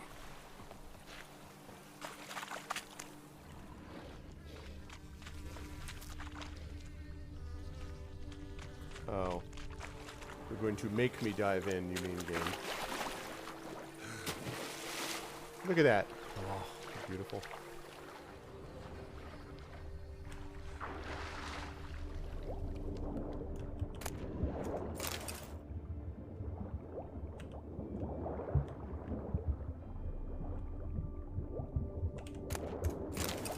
Wooden spoon, huh?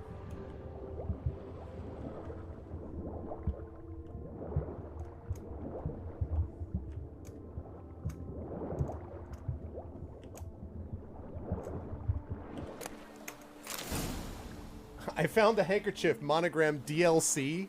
Really? Silk kerchief, monogrammed DLC. A noble's accessory, clearly. They Need to comb the monogrammed bank. it DLC? Really? They monogrammed it DLC. This one's monogrammed CDPR. Uh-huh. They monogrammed this one GOG.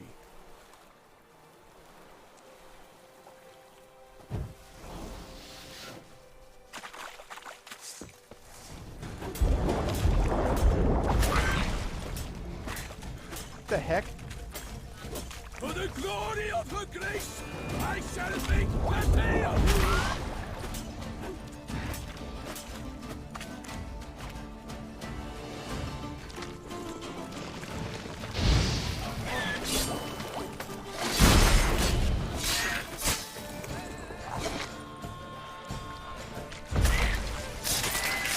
What I was trying to do the whole time.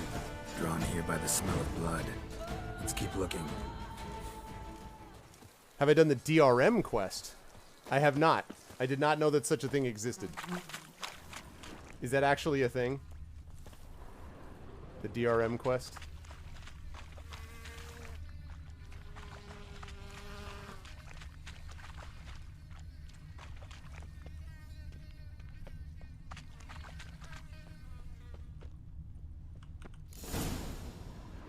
Oh, really?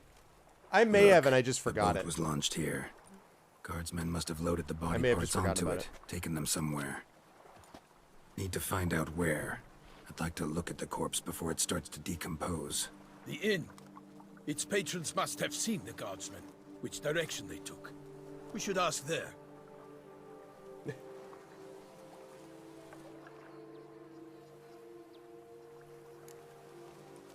Somebody's watching me. Seems we've got ourselves an audience. You think this surprising? The locals will tell the children of children they do not have yet, of the day a quartered corpse was pulled from the river. One thing.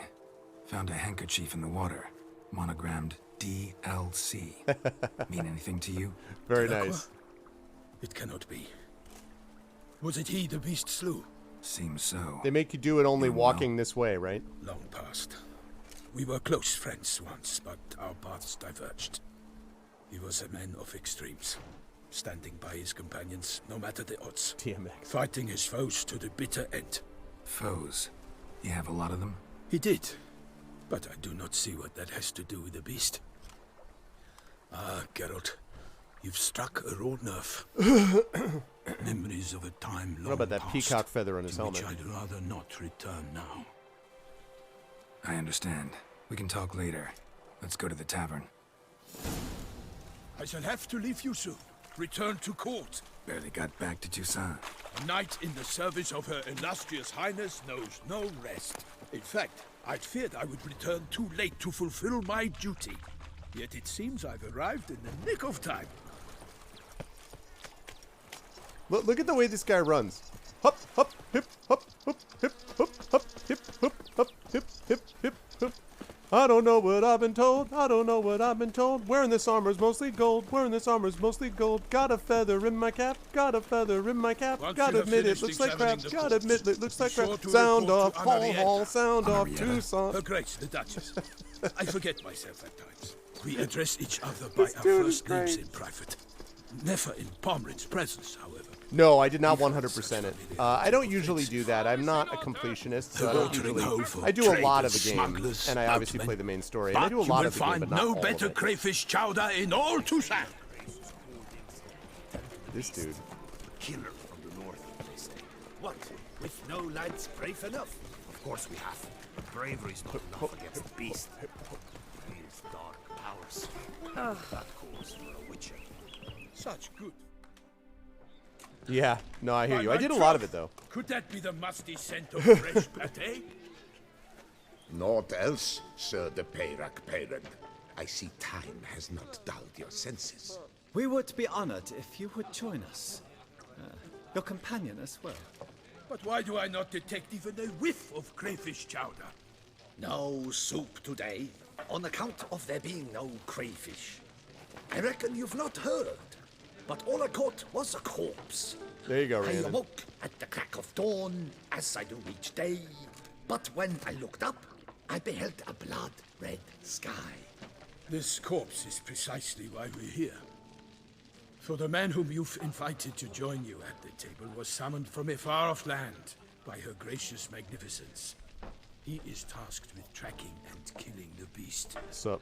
We invited 2 men to join us, yet since Sir de Peyrac Parent in temperament is more akin to hare than hound, I surmise the other is the hunter. With whom do we have the pleasure? Like Melton said, I've come from the north at the Duchess's behest to deal with the beast. Yes, but who are you?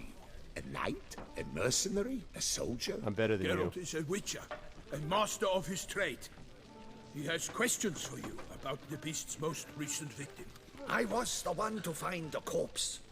The sun had just risen when I awoke, sat straight up in my bed, looked out the window, and beheld a sky red as blood. Ask, Geralt, please, or we shall be here till winter. Must have been early in the morning. Went to check your nets and then... I stepped out of my hut and saw... By my troth, to the point, man. You found a body ensnared in your crayfish nets. We know this already. What happened then? Did you see anyone nearby? Did you spy anything noteworthy? Did you do anything? Not a soul around, just me. As for noteworthy... well... What did you see? But be warned, if I hear the sky was red again... I saw a head bobbing, eyes bulging, the tongue blue and popped out. Next to it, Right? a hand rocking upon the water. Get a good look at the body parts? They gave me such a fright. I bolted to town fast as my legs would take me, then returned with guardsmen who told me to keep out of their way. They had a hard haul. The parts were so tangled up in my nets, they were forced to cut them. Alright, where'd they take the body? Need to examine the body. Know where they took it? They ferried it across, then loaded it on a cart and hauled it to a cellar at Corvo Bianco to keep it cool, see? Oh, What? Why, Corvo Someone there? Bianco Did I is just see Baron someone there? Brassel's estate. When he learns they've turned his cellar into a morgue, he'll set his hounds on them. While you were gallivanting about the north, his vineyard was auctioned off. the hell are you? Who was that? Woman who just left. Didn't see her before. Didn't notice her walk in either. Doubtless Linnis, the innkeep's daughter. But hold, Geralt, because this is an outrage. Rossel's vineyard was auctioned off? Inconceivable. It is no secret the Baron had gambling debts up to his ears. It finally came time to collect. His creditors auctioned off his property. The Ducal Chancellery bought it, in fact. Rossel now bunks with his brother in Vicofaro. I told Rossel he'd get his comeuppance. How long can one throw on past heroics? His creditors must finally have defined that his promises meant nothing. Such are the times. Today's knights are pale shadows of the heroes of yore. It's true what they say. God sent the beast to punish us for straying from the old paths. Folks are saying the beast is divine punishment? So folk think the beast's divine punishment. Knights have turned their backs on the old customs. Where they were defenders of the duchy, they're now defenders of their own tushes. Why, you insolent... Let him talk. The Duchess trades in titles, grants honors to ill-doers. We've strayed from the path of virtue, lost the gods' favor, so the gods sent retribution. Don't listen to that nonsense, Geralt. It's rehashed street preacher codswallop.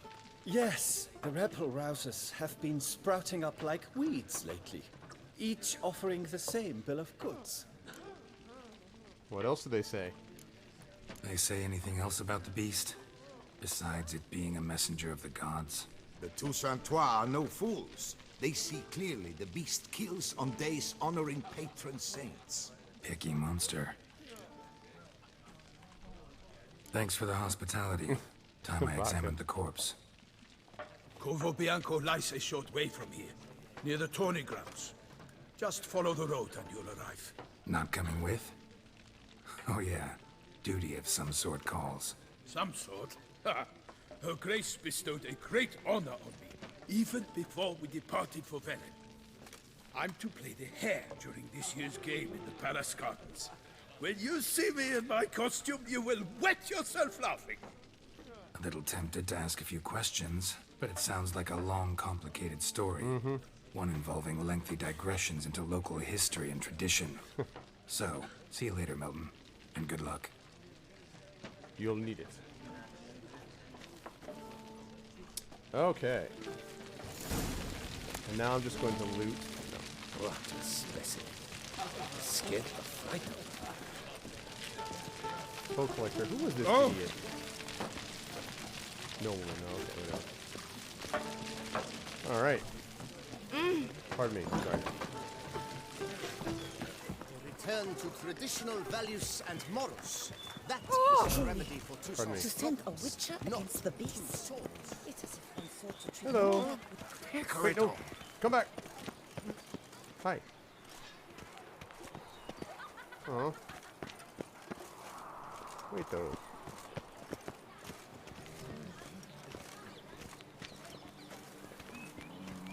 Stocks and the whip await those running riot. Let me just pull up Ard. So tempting. I'm actually going to save this. I wonder if this works. Ow.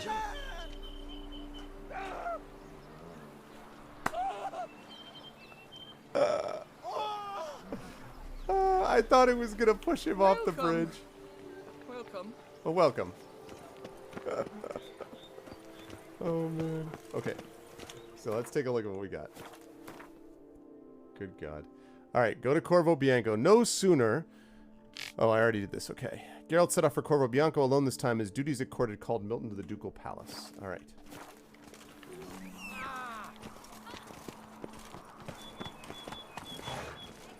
Let's go. Excuse me, people. Ooh.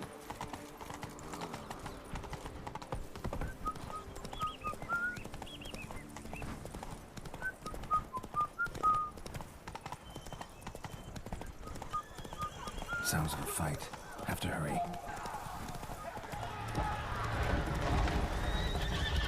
Whoa, what the hell's going on?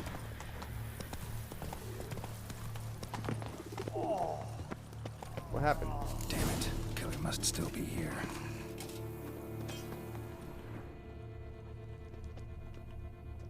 Whoa. Busted ribs, blood from the ears. Took a solid hit.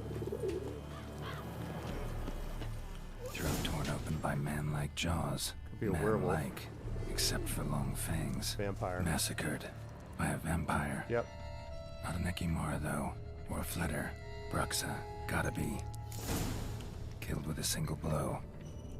Okay. Let's find out about Bruxa, shall we? Oh, actually, let's figure out about some of these characters first. Okay, first of all, Palmerin de l'Enfant. Not all knights errant in Toussaint were embodiments of virtue, but if I had to choose one among them who did personify their chivalric creed, it would be Palmerin de l'Enfant.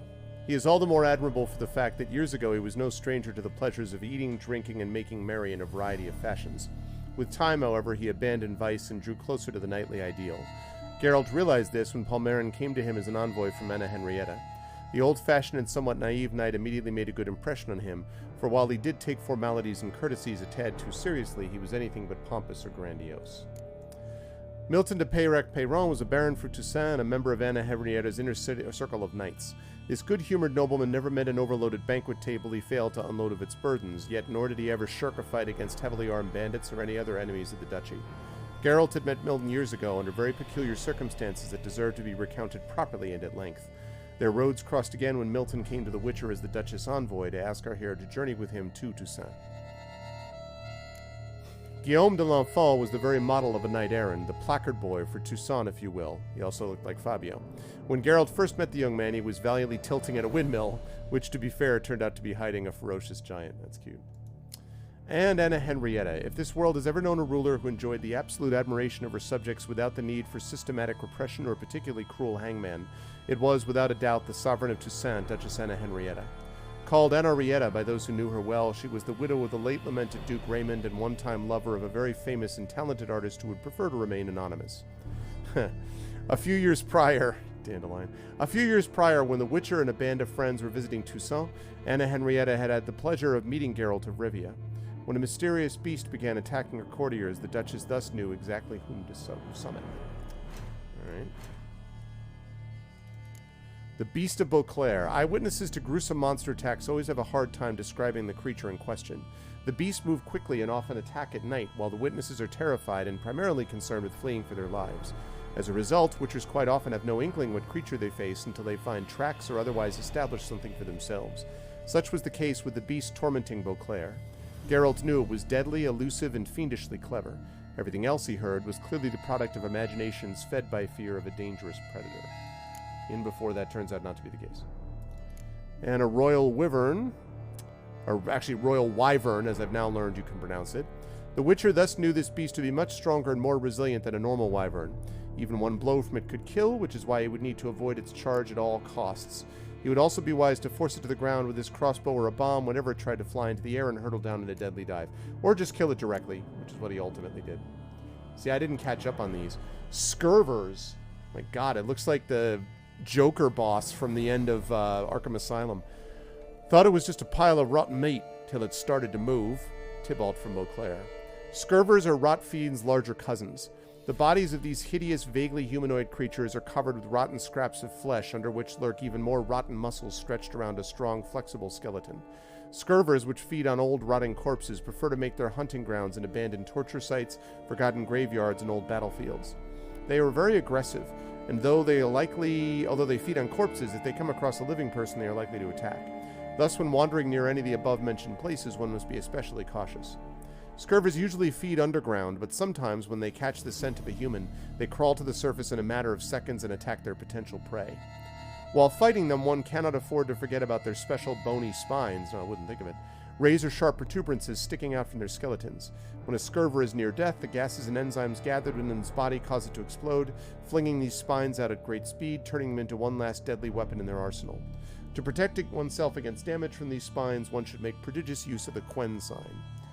I know, right, Vardia? How lovely. Goliath. According to legend, Goliath had once been a knight who violated his vows, for which he was punished by the Lady of the Lake. Transformed into a giant, he fled into the mountains and would only descend into the inhabited lowlands when hunger forced him to it. There's no knowing how much truth lies in that legend, yet it is incontrovertible fact that this dangerous giant gobbled up shepherds and sheep alike, and was so widely feared, governesses used him to scare children into eating their vegetables. Though he came across as a wild, unthinking beast, Goliath used simple tools, and any item could turn into a deadly weapon in his powerful hands. When fighting Geralt, Goliath wielded a millstone, making his every blow truly crushing. Luckily, Geralt already had some experience slaying giants and made quick work of Goliath as well, with the much-appreciated help of 3 knights, Melton de Peyrac-Peyron, Palmerin de l'Enfant, and Guillaume de l'Enfant.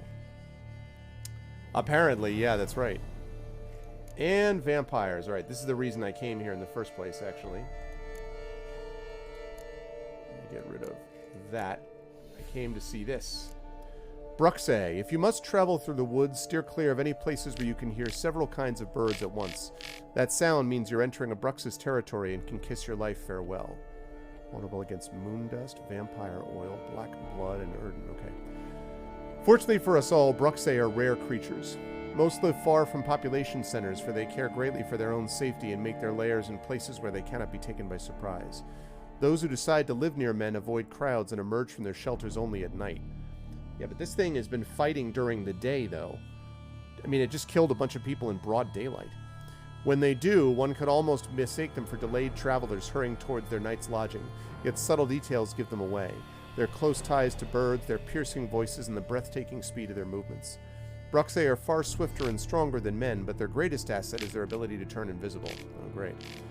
Bruxay dart about with uncanny speed, and with their power of invisibility, they can easily confuse opponents and attack unexpectedly or from behind. Thus, when fighting these vampires, the Moon Dust Bomb is a great aid. While it cannot eliminate the vampire's invisibility altogether, it can make it easier to track its motions. A generous smearing of vampire oil is also effective. Bruxay use their sharp claws to attack and can easily break through an opponent's guard by buffeting him with a hail of blows from all directions.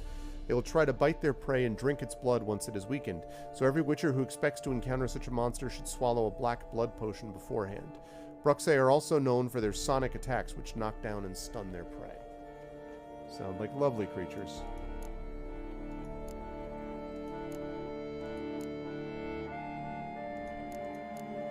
Okay. Black blood and moon dust. Could be lifesavers. Do I have any of those things? He said wonderingly. Do I have black blood? No.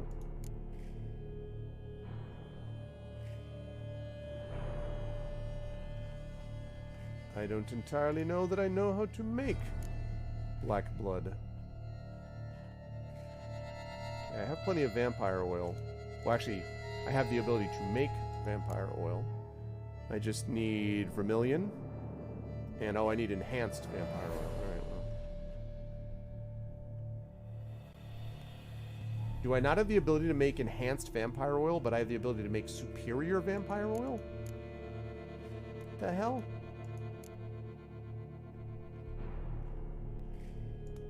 Okay, I do not have these ones.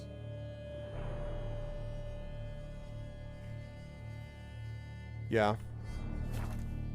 Okay.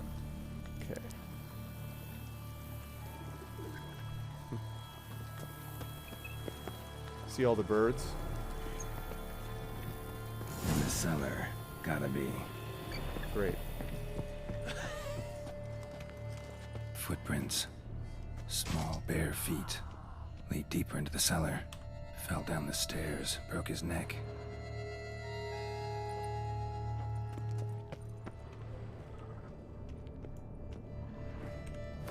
Alright, I need to find...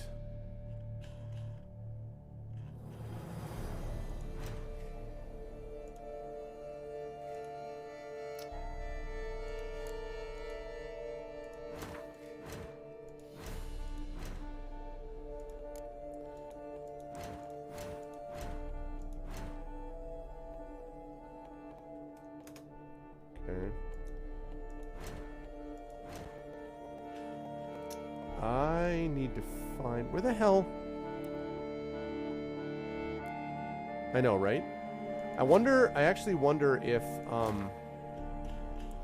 man, because I don't do much alchemy. I only do the bare minimum, because I don't particularly love crafting stuff. So, I'm wondering if... I wonder if I don't have... alchemy recipes.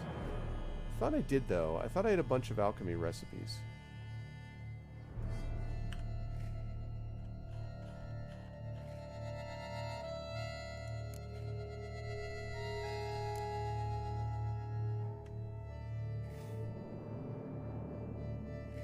Grape shot. I don't have moon bombs.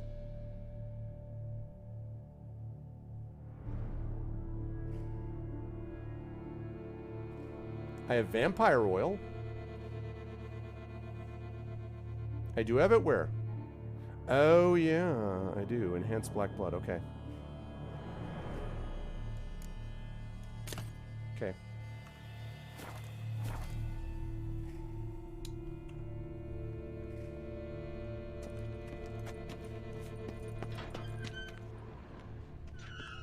Used this to batter down the grate. Took a lot of strength to batter this down. Okay.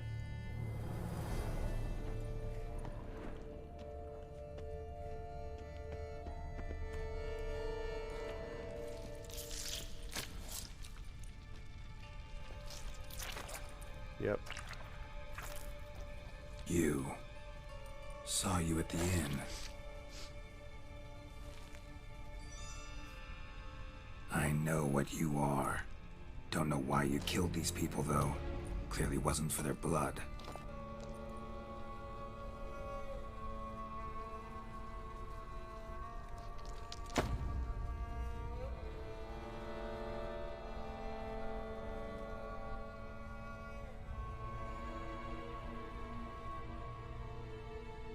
We don't have to fight.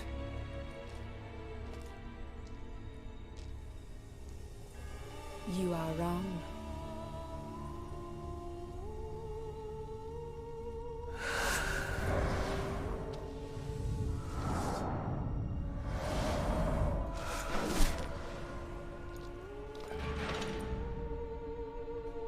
I cannot let you leave.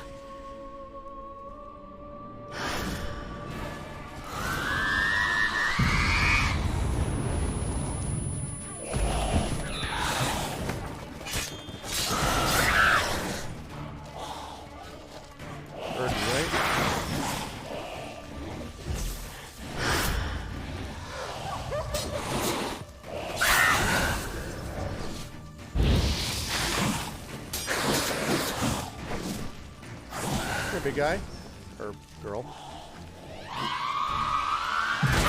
Ow. Okay. Come on, come closer.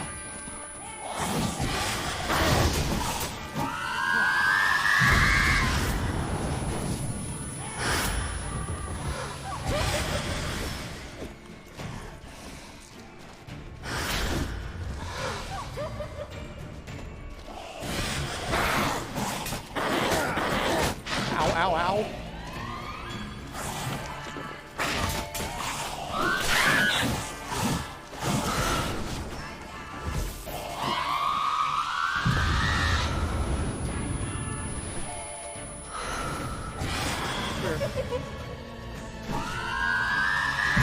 God damn it. That was stupid.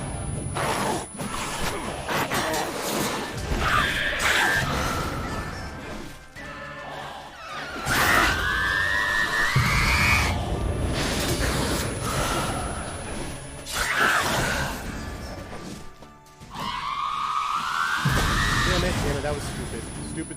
That's on me.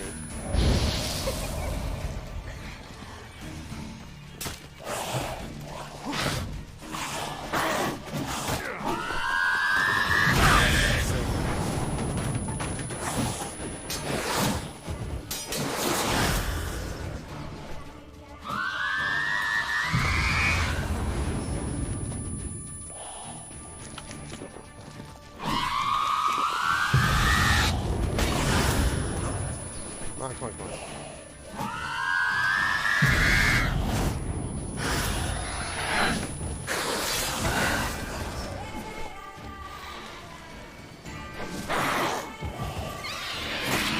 Ow, hey!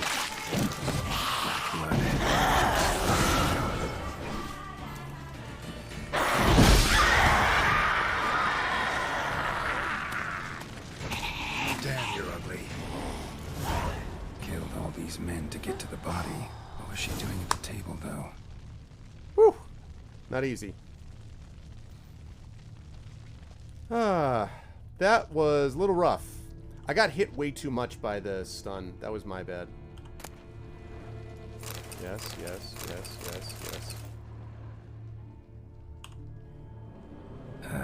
Stinks. Waterlogged. Both hands amputated. Body was quartered just as I thought. Yeah, I should use Thunderbolt also.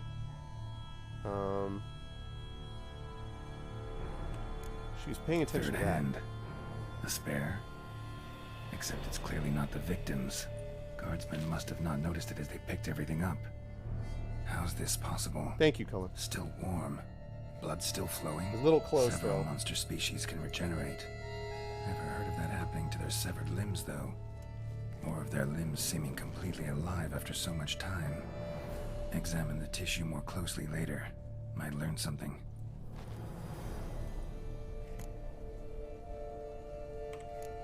Body was chopped up after death. Blows struck with great force, but bones sliced through, not crushed. Creature that killed him had long claws, sharp as a witcher's blade. First sank its claws into the victim's heart. No Bruxa did this. Laid in water for some time. Head swollen, and something took a few bites out of it. Something in the throat. A pouch, bulging with coins. Nilfgaardian florins. Lovely. From several different provinces. If the murderer did this, means we're dealing with a sentient thinking beast. Great.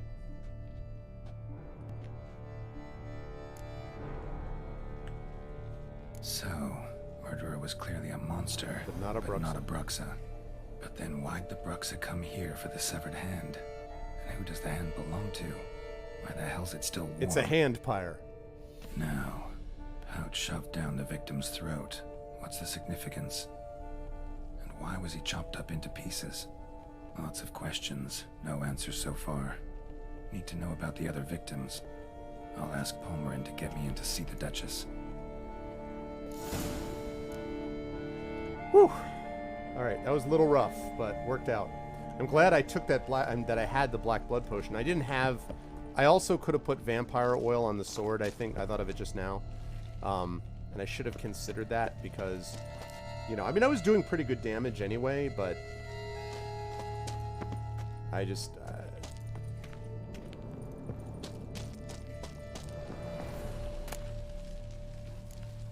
I love those.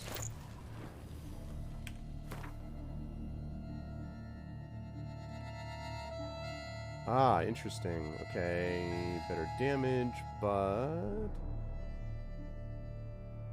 doesn't give me all of the sign intensity. Yeah, it's not as good.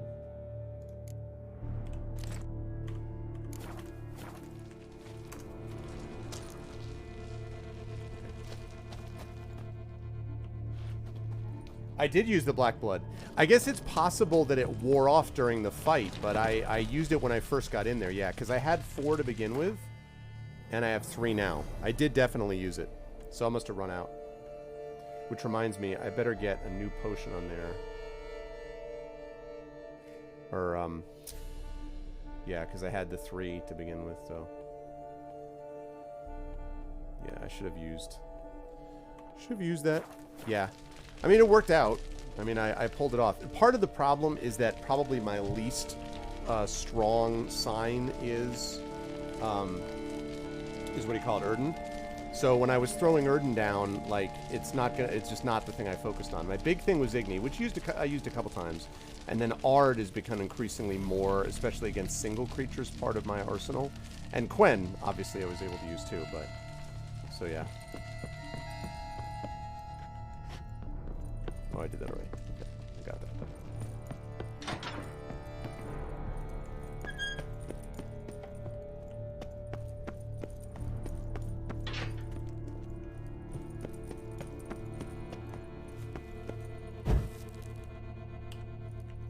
Yeah, better not mess around with anything down here. All right, let's get the hell out.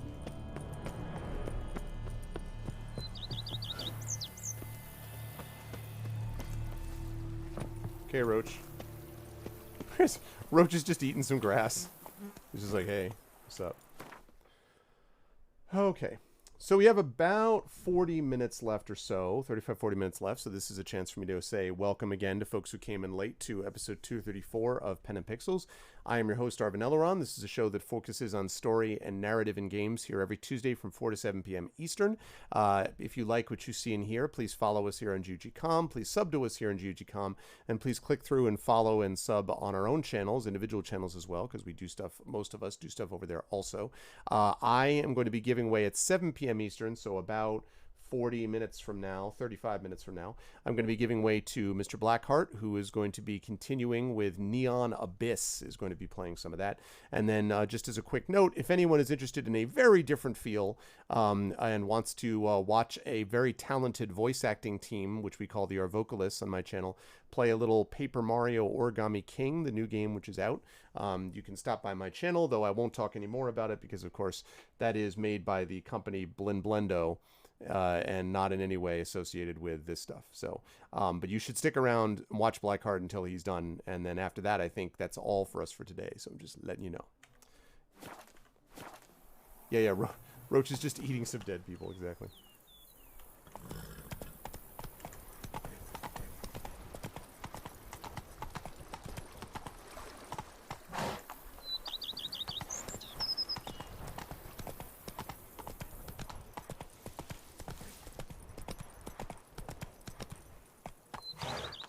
Go.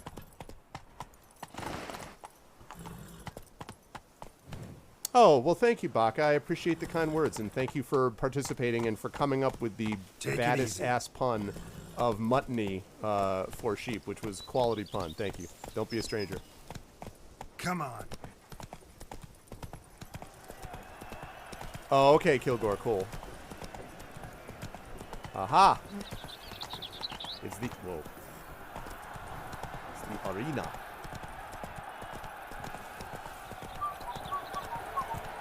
Excuse me, pardon me, excuse me. Coming through, giant's head, carrying a giant's head, excuse me, giant's head. I best not be late with my plan. Giant belched forth the roar so hot. Need to speak to the Duchess, urgently. All right, you scamps. Story's done. Go find your parents. But the Palmering, what about the story of Riddick and the dragon? My tales for another time. But take a good look at the man who stands before you now. This is Geralt of Rivia, the master witcher who lent his valiant hand to the defeat of the giant Goliath. Master Witcher, is it true virtue always trumps villainy? Not always. Could go either way. Sometimes virtue wins, sometimes villainy gets the upper hand. Still worth being good. But why? If it doesn't mean you'll win. Palmerin's story. Think back. A decent man attracts other good folk, makes friends he can count on. A rogue? Well, he can only count on other rogues. And who would you rather have for a friend? A man of virtue? I must agree. Now, that will do for questions. Good stuff, Geralt. Her Enlightened Highness has doubtless arrived at the tourney grounds to watch the battle in the arena. If we hurry, we'll be in time to speak with her before the spectacle begins. Lead the way.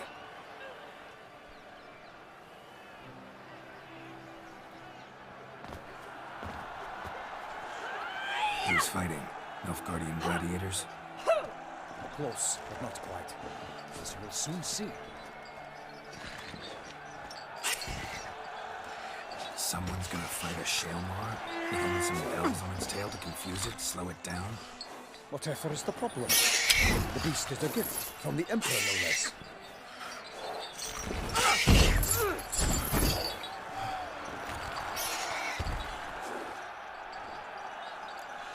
Shouldn't torment the beast. How would you like to be dumped in an arena, blindfolded with a string of bells buzzing through your ass? Pity a monster. You, a witcher. I slay monsters who are a threat to humans. You're out to humiliate one to entertain a crowd. Hell yeah. Geralt, bringing the knowledge. No knight will gain any glory from this. Yep. It's like bullfighting. Who's going to fight the beast? Guillaume, the young man you met. Yeah. Mentioned he'd promised his heart's capture a monster trophy. Great love demands great sacrifices. Let's go.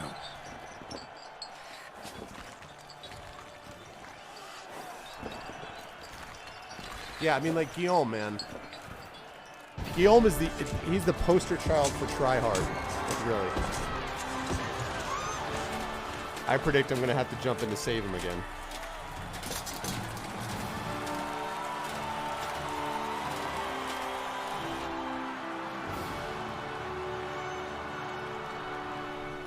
I dedicate my imminent victory to fair Lady Vivian.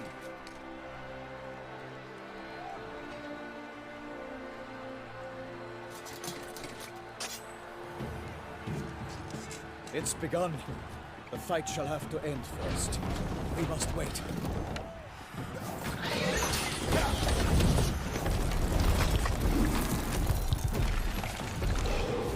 This seems like a very bad idea.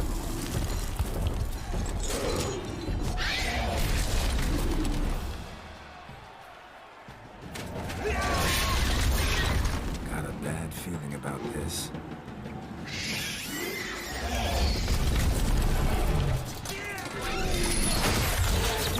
Whoa.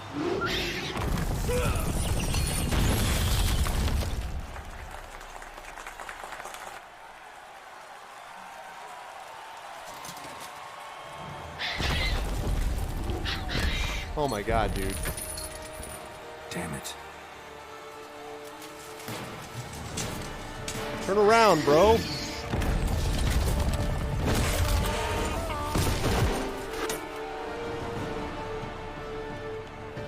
We have to help him. All right. Yeah, I guess to get down.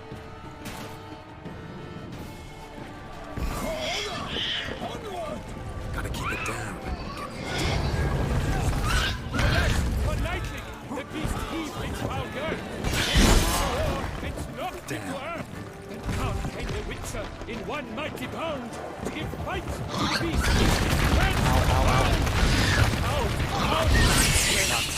And thus the Witcher's life was snuffed. All our hopes, alas, had turned to dust. It's bad.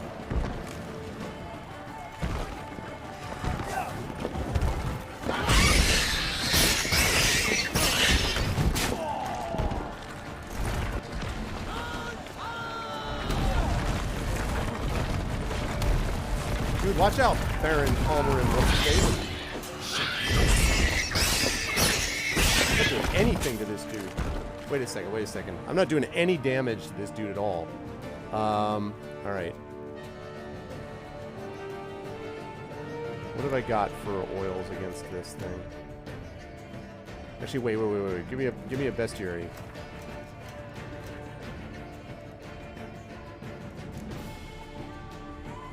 Shaelmars, okay. Spend most of their lives deep underground, having no contact with the world up above. At times, however, a Shaelmar will dig its way to the surface, devour any man within its reach. Some Shaelmars also burrow tunnels close to the surface, collapsing buildings, causing tremors in the process. Since Shaelmars are blind, they find their way by sensing vibrations and listening for sounds. Thus, the best tactic when fighting such a monster is to hurl something heavy or noisy against a nearby boulder or wall. Pray silently, the beast will roll towards the sound and knock itself out upon striking into the obstacle. Alright. Ard, so I was right about that. Relic oil and Saman bomb, alright. Relic oil. I think I have relic oil. Pretty sure I do.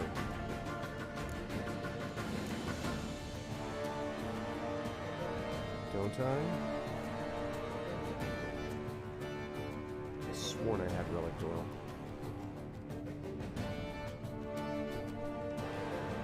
I do not have relic oil. Yeah, I think that's probably right. I do have Saman bombs. Okay.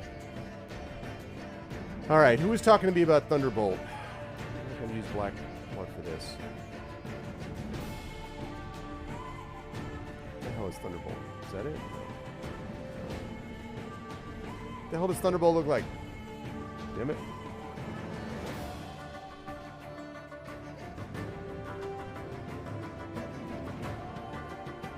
Oh, there we go. The last one that I chose.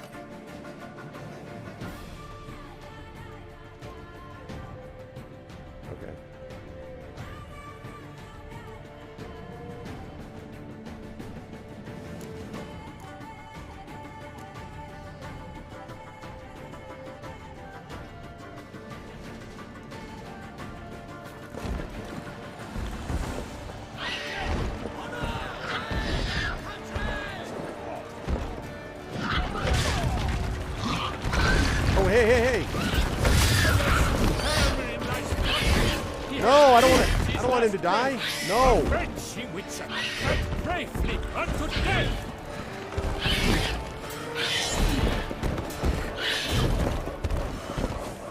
Damn it! I have to reload this.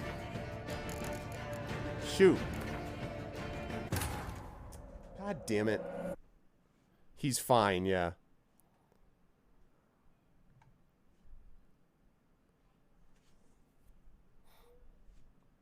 He's dead. He's dead, Jim. Which means I need to do this again, which is frustrating. Alright. So we had green, right? Green, thunderbolt. And where's the bomb thing?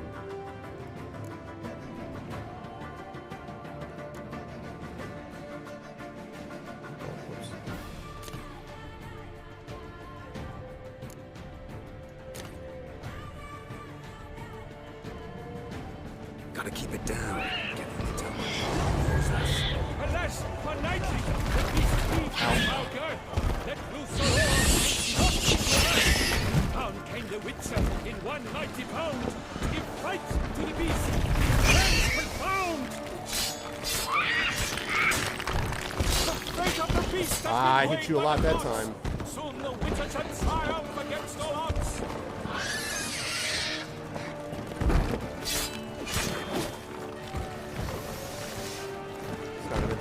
Wrong one?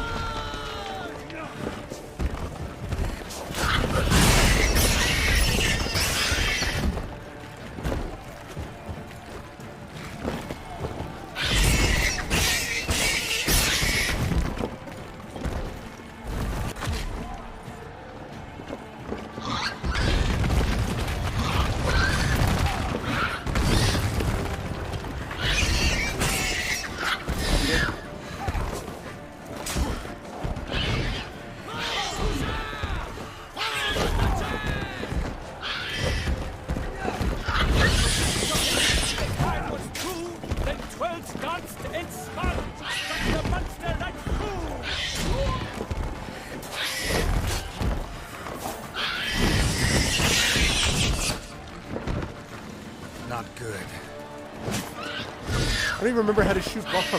I haven't used bombs in so long. Like... Damn it.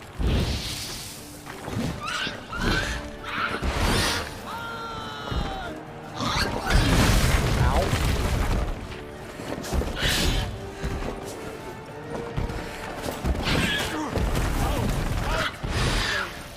And thus the witch's life will stop. All our hopes, alas, and turns to dust. Drink up the ocean and fire to the woods. For nothing in this struggle can come to any good. The hell? This is bad. This is bad.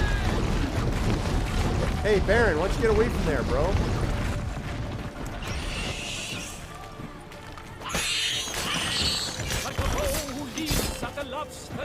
I meant to get an Iggy up there. Selma, then it's foul, hard,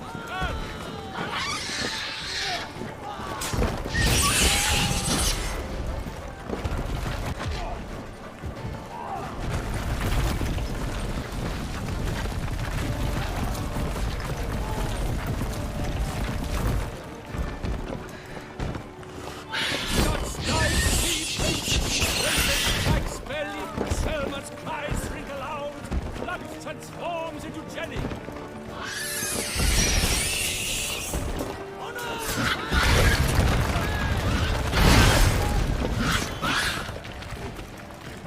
Okay. Everything is damaged. Get out of the way, Baron. I don't want you dying again. Back up, back up, back up, Baron. Back up. Back up. Dude, seriously? He's standing right next to him while he does this.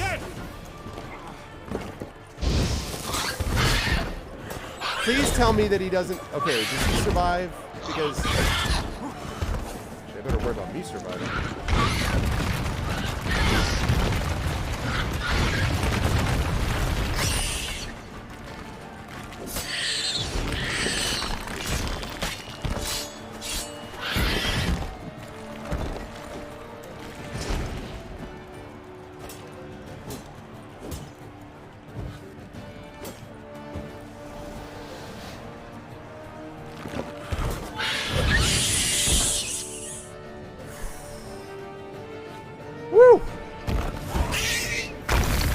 rough. The Shelma lies defeated by Geralt of Rivia, master of the witchering trade. Behold, as the last gasps of life seep from the Thank you. beast.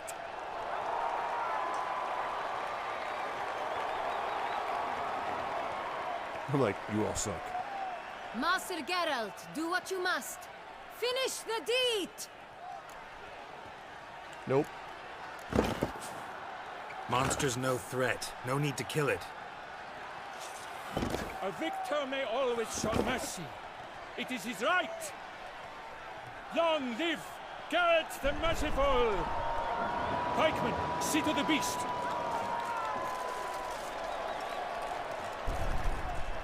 So they're gonna kill it?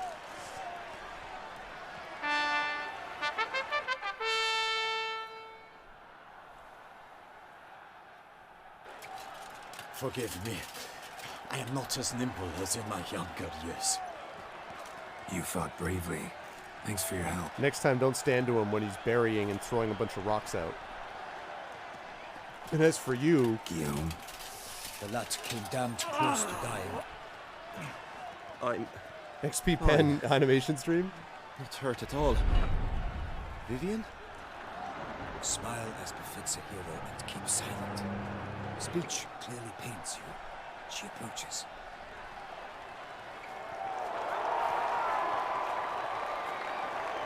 Geralt.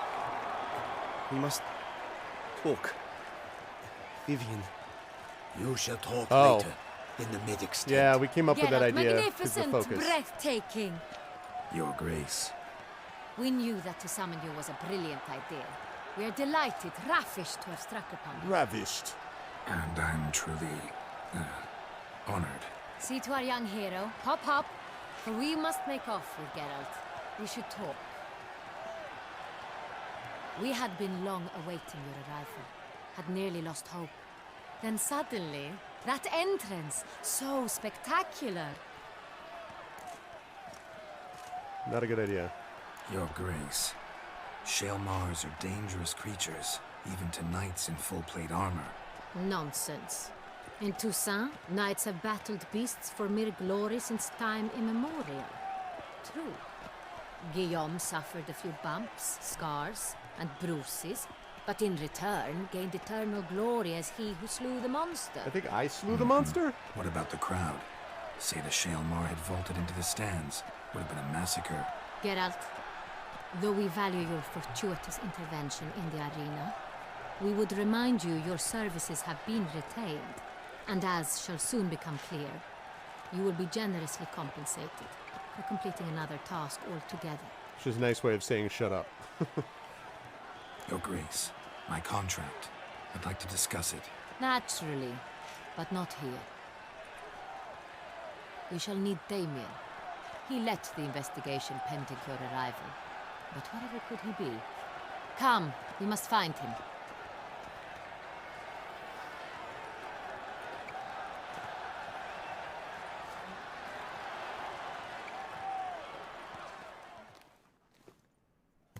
Ah, okay. Tell us, have you come alone? Or did Viscount Julian accompany you? Wish to see Dandelion, Your Grace? Yes. I mean, no. Yes. But solely to tell him we regret. Yes, deeply regret rescinding the death sentence we so justly handed down upon him. If we could turn back time, we would make certain he sat we in a could tower. turn back time. No, we would ensure he was broken on the wheel, then drawn, hanged, and quartered. Dandelion doing his bang-up job of ingratiating himself to the locals, The very as man usual. we would entrust with these tasks. Damien de la Tour, captain of my personal guard. Your Grace. Witcher. Greetings. Sorry to have to tell you, but the guardsman handling the last victim's body... I know already. The creature in the cellar of Corvo Bianco. Was it the beast? No. A Bruxa, a kind of vampire. Not the beast, but tied to it in some way. You know this how? Because Through careful analysis of the evidence, both on the riverbank and at Corvo Bianco. Do you mean to insinuate the investigation thus far has been sloppy? No, but you Geralt insinuates nothing of the sort. We must listen to him attentively. I mean to say that you're sloppy, big guy. I examined the body of the beast's last victim. Might have found something. Need to analyze it. A quiet place, that's what I could use most right now. And maybe the help of an alchemist or a mage. Also like to hear all you know about the previous victims. Take it Sir Delatour is my man for that. Firstly, call me Damien, please. Secondly, you should know I spoke against summoning you here. I've heard much about you. You bring trouble, or thus far have, always. And we've enough trouble as it is. Yet we are capable of defeating the beast. Oh yeah, you've proven that. Without an outsider. You did a bang-up job with the no doubt about it. Bruxa in the cellar. Damien, we settled the matter of the Witcher's employ some time past. Definitively. Since you have broached it nonetheless, let us discuss Geralt's pay. Are the legends true? Do Witchers usually demand that which you find at home, yet did not expect? I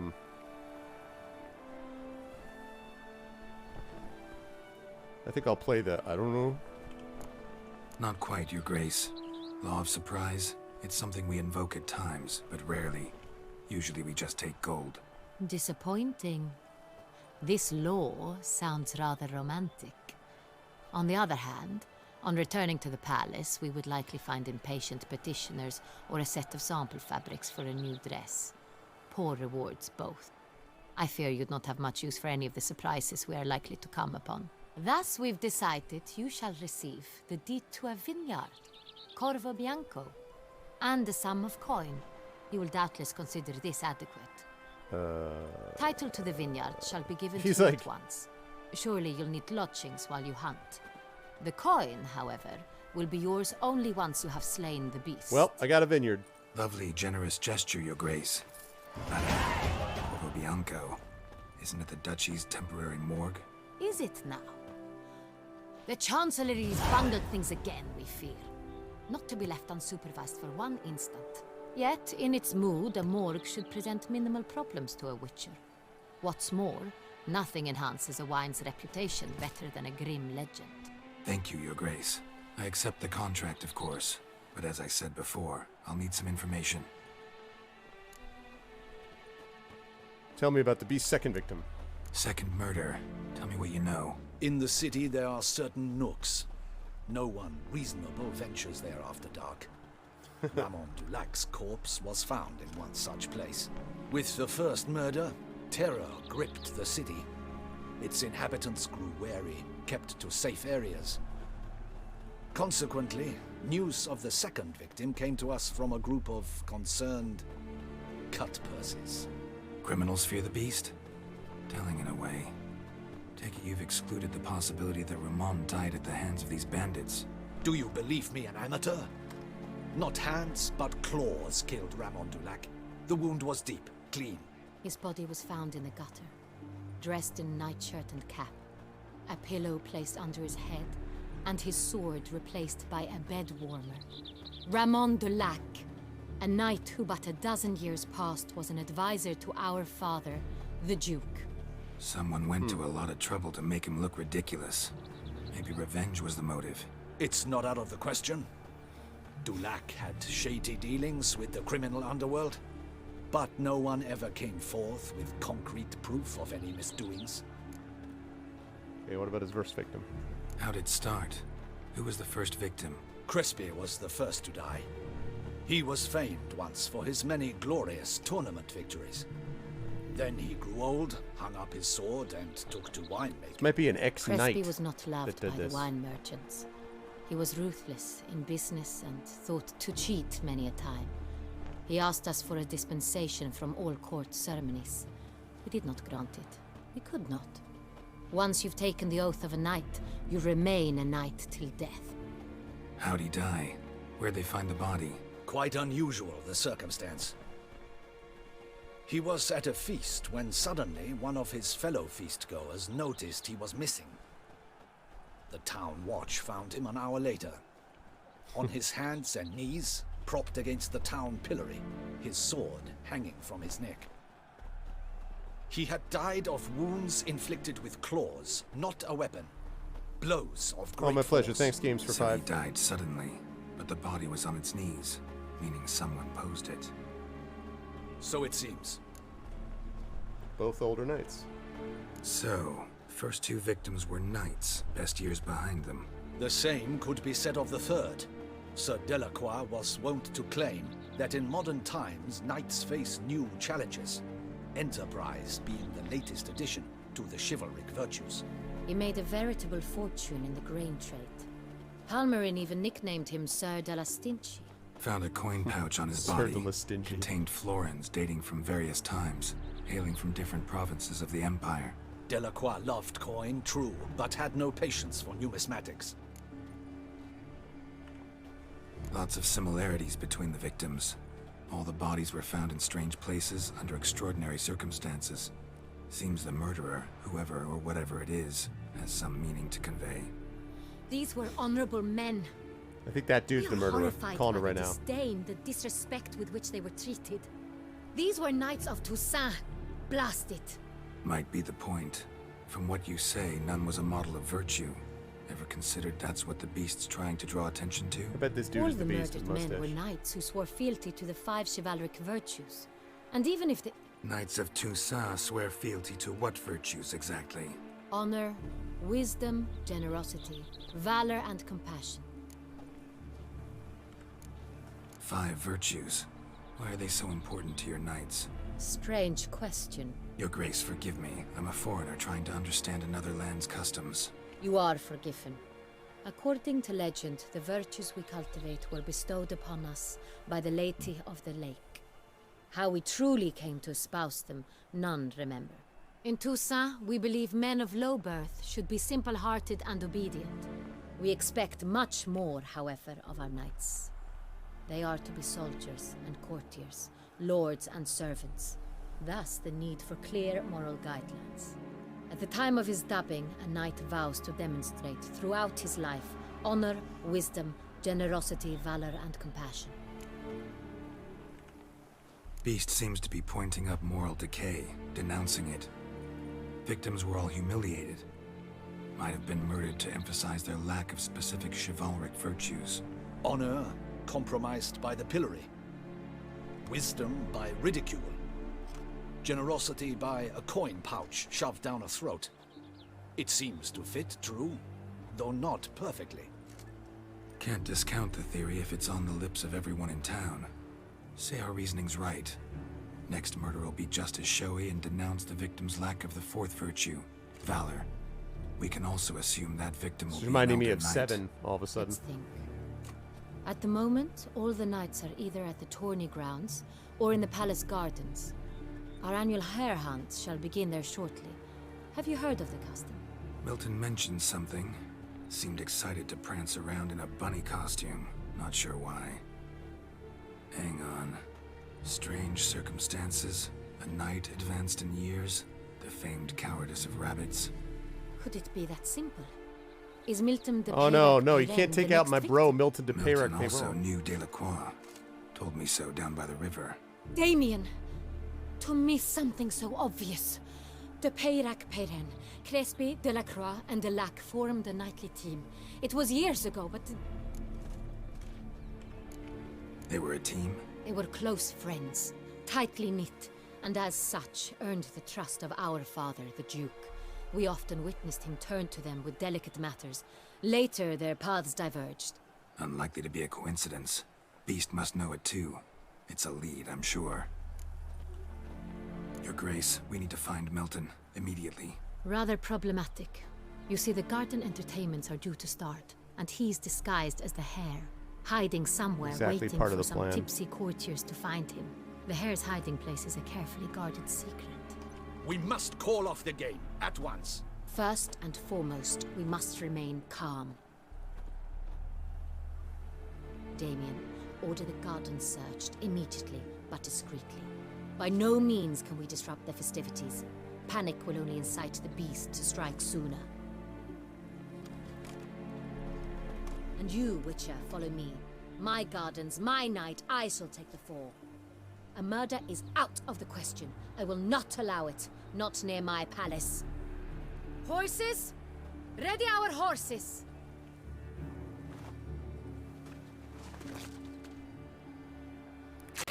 Your Grace! Oh. Okay. That's pretty funny. What the hell? Why, I should... Your Highness, I... Mind it doesn't get wrinkled. Onward!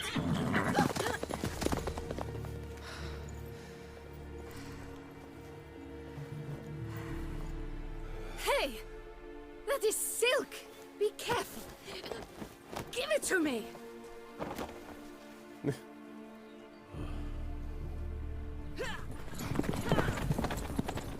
Yeah, girl's just like...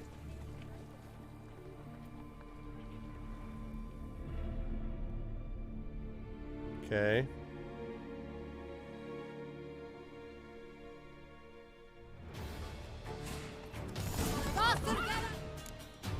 Oh, of course I can. Your Grace seems right at home in a saddle.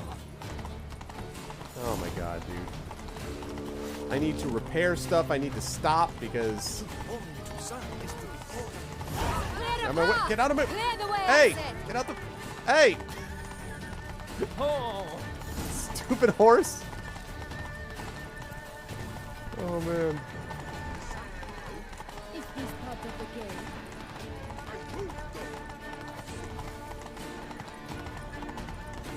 It's here! Just round the corner! Hurry. Okay, can I save it? Oh, I can. All right, good. All right, is Blackheart here yet? Blackheart's here. Okay, good. We must go to where the game is being held. The participants must find a unicorn's horn, a golden fish, and a phoenix egg. With these in hand, they can deduce where the Hare, Melton, hides. Mean we need to find those things too? We've no other option, but time is of the essence, so we shall have to break the rules. High adrenaline save point. Okay, this is fine. Now I can repair this before closing up shop for him.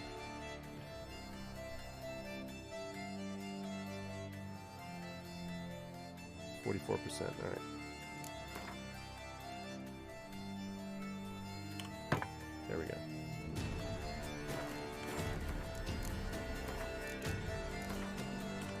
Awesome. Okay. Woo! I was getting worried when they were going on and on. I'm like, I can't let it happen again. I can't, and make sure. So I didn't. But so this was a lot of fun, folks. I had a great time playing this. And we finished Hearts of Stone, which was great. And yeah, Blood and Wine looks very promising to me. So I'm glad, and I'm glad for the pleasant conversation with everybody as well. That is going to do it for me for today. Blackheart, who I just saw in chat, is going to be playing some Neon Abyss in just about 7 minutes. So I'm going to get on out of here. I hope you folks enjoyed what you saw. And if you did, I hope you will follow us here on GOG.com. Subscribe to GOG.com as well. And we will appreciate that very much. And check us out individually on our various channels. I will say that after Blackheart's done tonight, I think we're done on GOG, but I'll be over on my channel playing a game by Blin Blendo with Blaper Blario, the Blora Blari Bling, I'll just say, with voice actors. So if you're interested in that, stop by after you've watched Blackheart play some Neon Abyss. Otherwise, thank you, everybody. I really enjoyed the chat back and forth. It was great, and really, really loved Hearts of Stone, and this seems fun. So it'll be a good way to send out The Witcher 3, which I will continue next week right here on this channel, Tuesday, 4 p.m. Eastern, with more Pen and Pixels episode 235. Otherwise, that is it for me. Thanks, everyone. Much love. Stick around, and I will see you folks down the line. Stick around for Blackheart. And be good to each other. Bye for now.